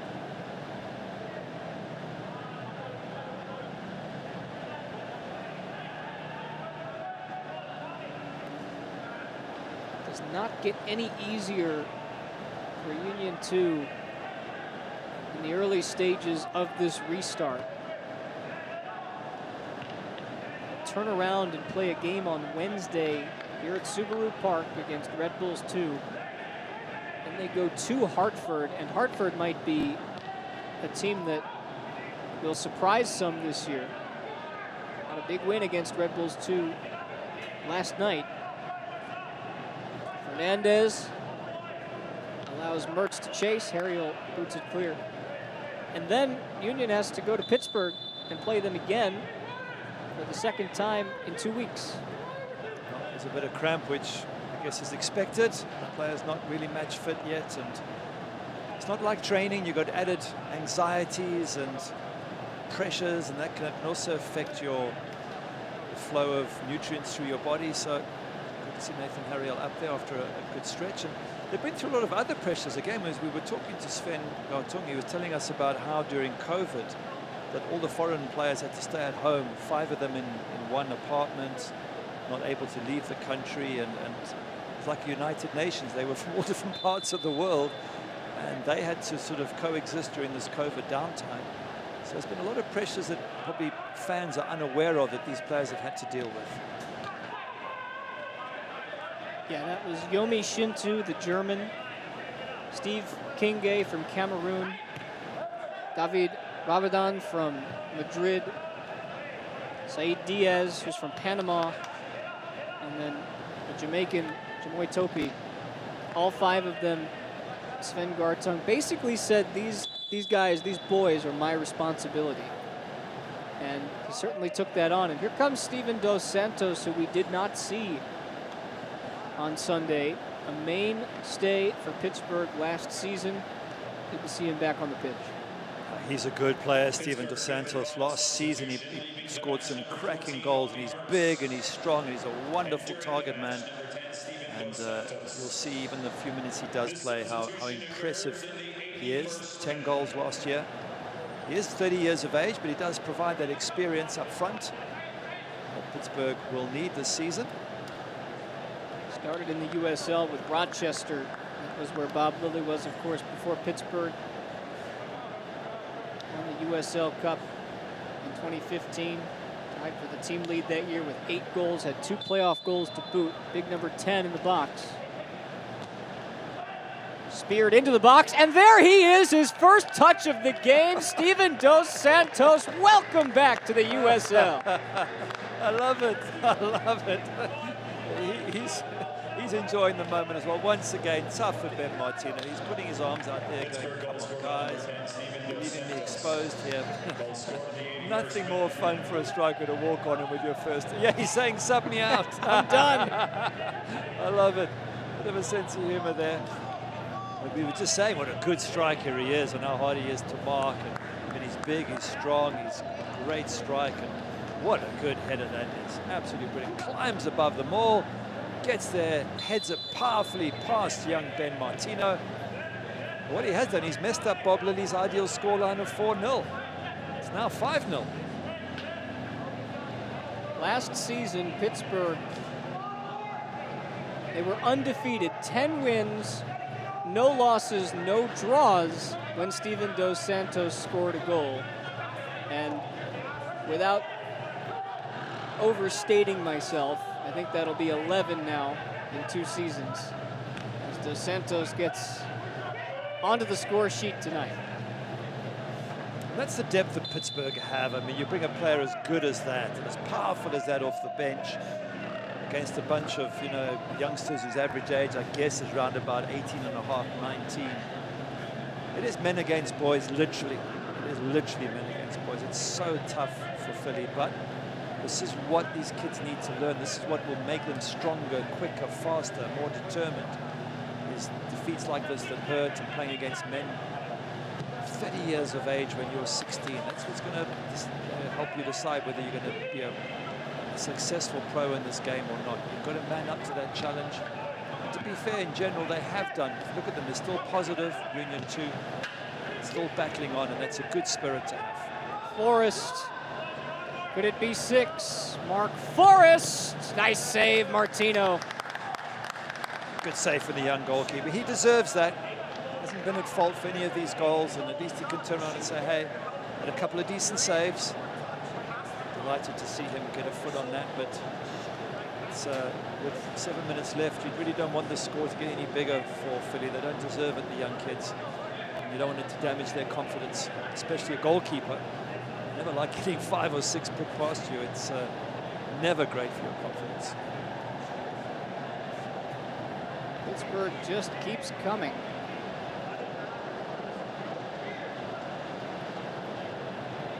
Forbes sends it in once again. This one too far as Ashworth puts it back into a dangerous spot. Cleared away.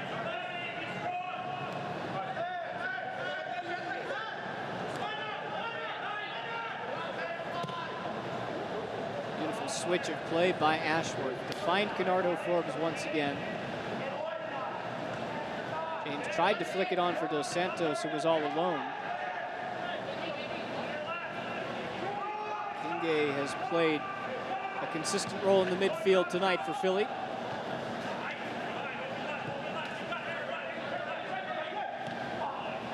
Gomez instructs James to turn. Now it's just game management for Pittsburgh.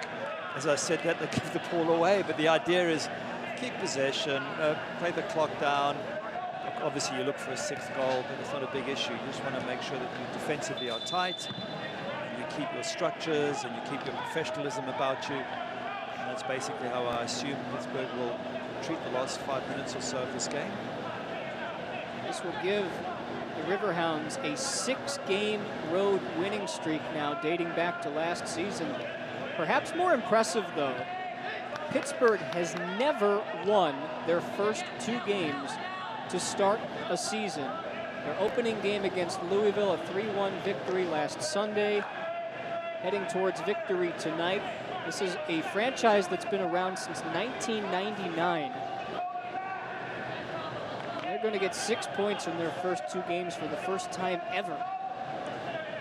Going to be amongst most people's favorites to do well in this tournament.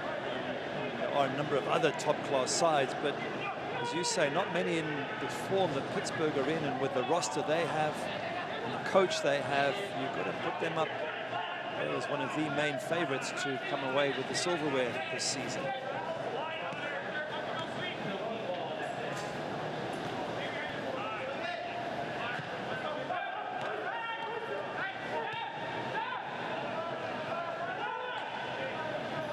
This is not what either game last year between these 2 teams looked like. Union really gave Pittsburgh a run both times, forcing a draw in the first game last March, 2-2. Here's Fernandez, slipped ahead. Canardo, Forbes, crosses into the box. Dos Santos again. He's got it. Steven Dos Santos comes in, grabs a couple of goals, and Pittsburgh are flying. I think he's had 3 touches, he's got 2 goals. Poor young Martino has 6 goals. I said it's not good for your confidence when that happens. Not one of them has been his fault. He's going to have to be strong, and that's what this is all about. It's lessons in how to concede goals as a goalkeeper and still keep your confidence up. Whereas on the other side, Dos Santos is just enjoying his football at the moment. It's a lovely cross in, by the way. Have a look at this. Chipped up, nice, beautiful. Picked out absolutely perfectly by Canardo, Forbes, Kenny. And no challenge against Dos Santos. So again, if you really want to be picky with Philly, you know, the defending hasn't been great in the middle of that box. It really hasn't. There's been way too many gaps, not enough challenges. You have to challenge someone as big as him if he's going to head the ball. But that's not the focus. The focus is on experience for the youngsters, and well done once again, Pittsburgh. This is the point in the game where Sven Gartung grabs the minivan, pulls up, and pulls everybody off the field. Go home and heal your wounds, come back stronger next time.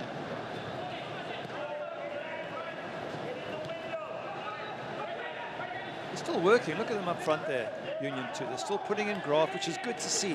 That's the one thing that Gartung will take out of this match, is that these players haven't put the white flag up. They haven't given up. They haven't got all grumpy. They haven't, you know, you can get some, you know, players who get a bit moody when they're down 6-0. Not surprisingly so, but these kids have worked and they've kept a positive spirit. Now, these teams will play each other 2 more times this season. So from either side, either perspective, I'll let you choose. How do you take this game and then use that as fuel for the next go-around? Well, for Pittsburgh, they'll look at any future encounter as a relatively easy match. Let's have a look, see what happens. Fernandez. Oh! That should have been a hat trick for Dos Santos. Instead, he misses the net, and Philly finally gets some reprieve. I want to see if he's smiling when he gets up, because he'll think to himself, that could have been the quickest and simplest hat trick of my life, and I missed the easiest part. No, he's not smiling, he's annoyed with himself, and that's the right professional approach, because it was put on a platter for him. It should be a simple finish of anything, the simplest of the whole lot, and he's missed it. And he'll be annoyed with himself. That's a little bit unprofessional, though. Maybe the post was sort of catching him out the corner of his eye. But even though he's got 2 goals, he'll be annoyed that he hasn't got a hat trick. He came into the game in the 80th minute. He had an opportunity for a 10-minute natural hat trick.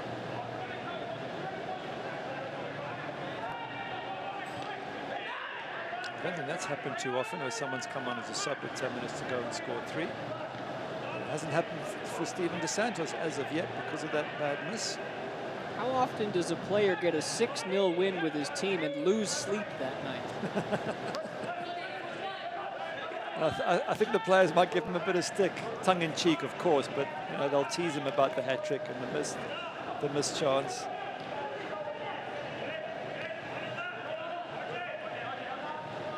back to the approach for these two teams next time around. You've got to play each team in your group 3 times. This isn't going to get any easier for Philly. No, it won't. I think for Pittsburgh, they'll look at those fixtures and go, guys, we expect to win, no question whatsoever.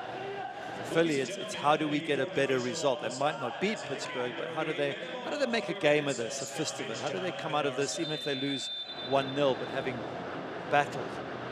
Because getting beat 6 is not what got to him and the players want.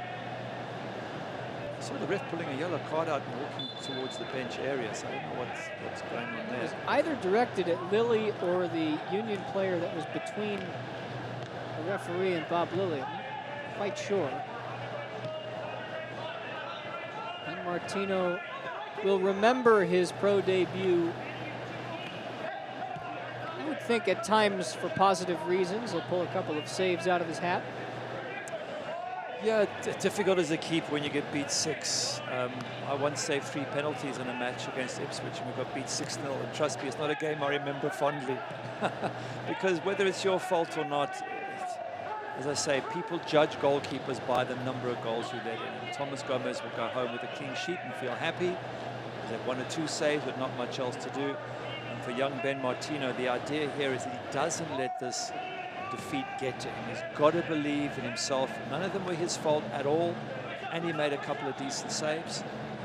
This is a test for a goalkeeper. It's not an easy position. It's never one that is filled with gratitude. It's always one where you get stick for not being absolutely perfect every game. So he's got to toughen up mentally, and this match, I assume, will go some way to doing that.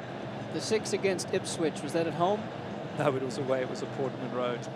Can't believe I saved 3 penalties and would love to have been the hero, because my dad used to play for Ipswich, so that was the first time I went back to his home ground and we got thumped 6-0.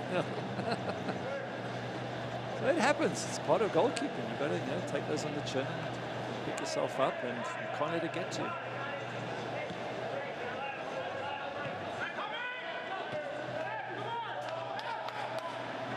Head juggles for Steven Dos Santos to give us some aesthetics to bring the night to a close. All Pittsburgh, all the time. Riverhounds' next opponent, or I should say Union 2's next opponent, as I mentioned, New York Red Bulls 2 right here at Subaru Park on Wednesday. Pittsburgh, they finally get to go home. Highmark Stadium. Wednesday night, ESPN 2, Indy 11 comes to town. That's a non-group matchup, but an important one nonetheless for Bob Lilly's side. Should be a fantastic game, that. And I think Indy 11 will look at tonight's effort and the match against Louisville City and say, wow, it's going to be a tough game against this current Riverhounds side. Diaz keeps it alive. One final push for Union. Can they get one on the board? That's a good cross into the box. It's headed clear, and that will be that. A 6-0 thumping for Pittsburgh Riverhounds. They win 2 games to start the season for the first time in their franchise's history. And for that man, Ben Martino, a debut that he'll remember and also soon forget. Yeah, for Steven Dos Santos, 10 minutes, 2 goals, and a glaring miss. So he'll be happy, but also a little bit annoyed with himself. But yeah, comfortable win for Pittsburgh. Tough day at the office for Union 2, but lessons to be learned by these young players. When we come back, our man of the match presented by Independence Blue Cross, and of course, highlights and stats.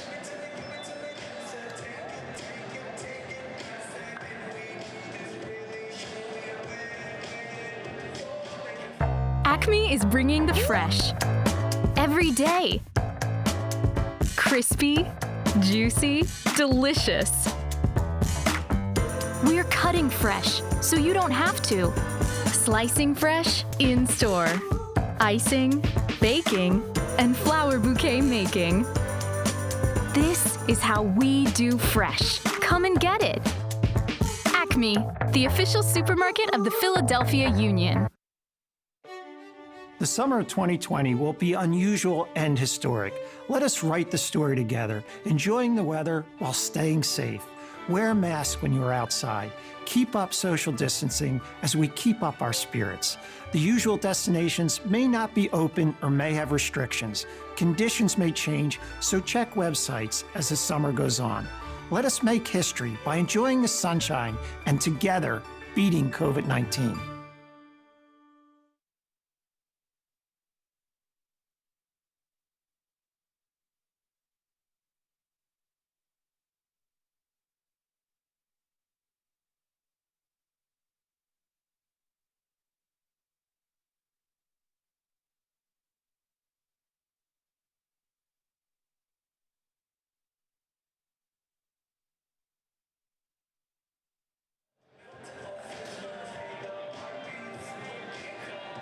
Wrapping it up from Subaru Park, our man of the match, presented by Independence Blue Cross for Union 2, Axel Picasso.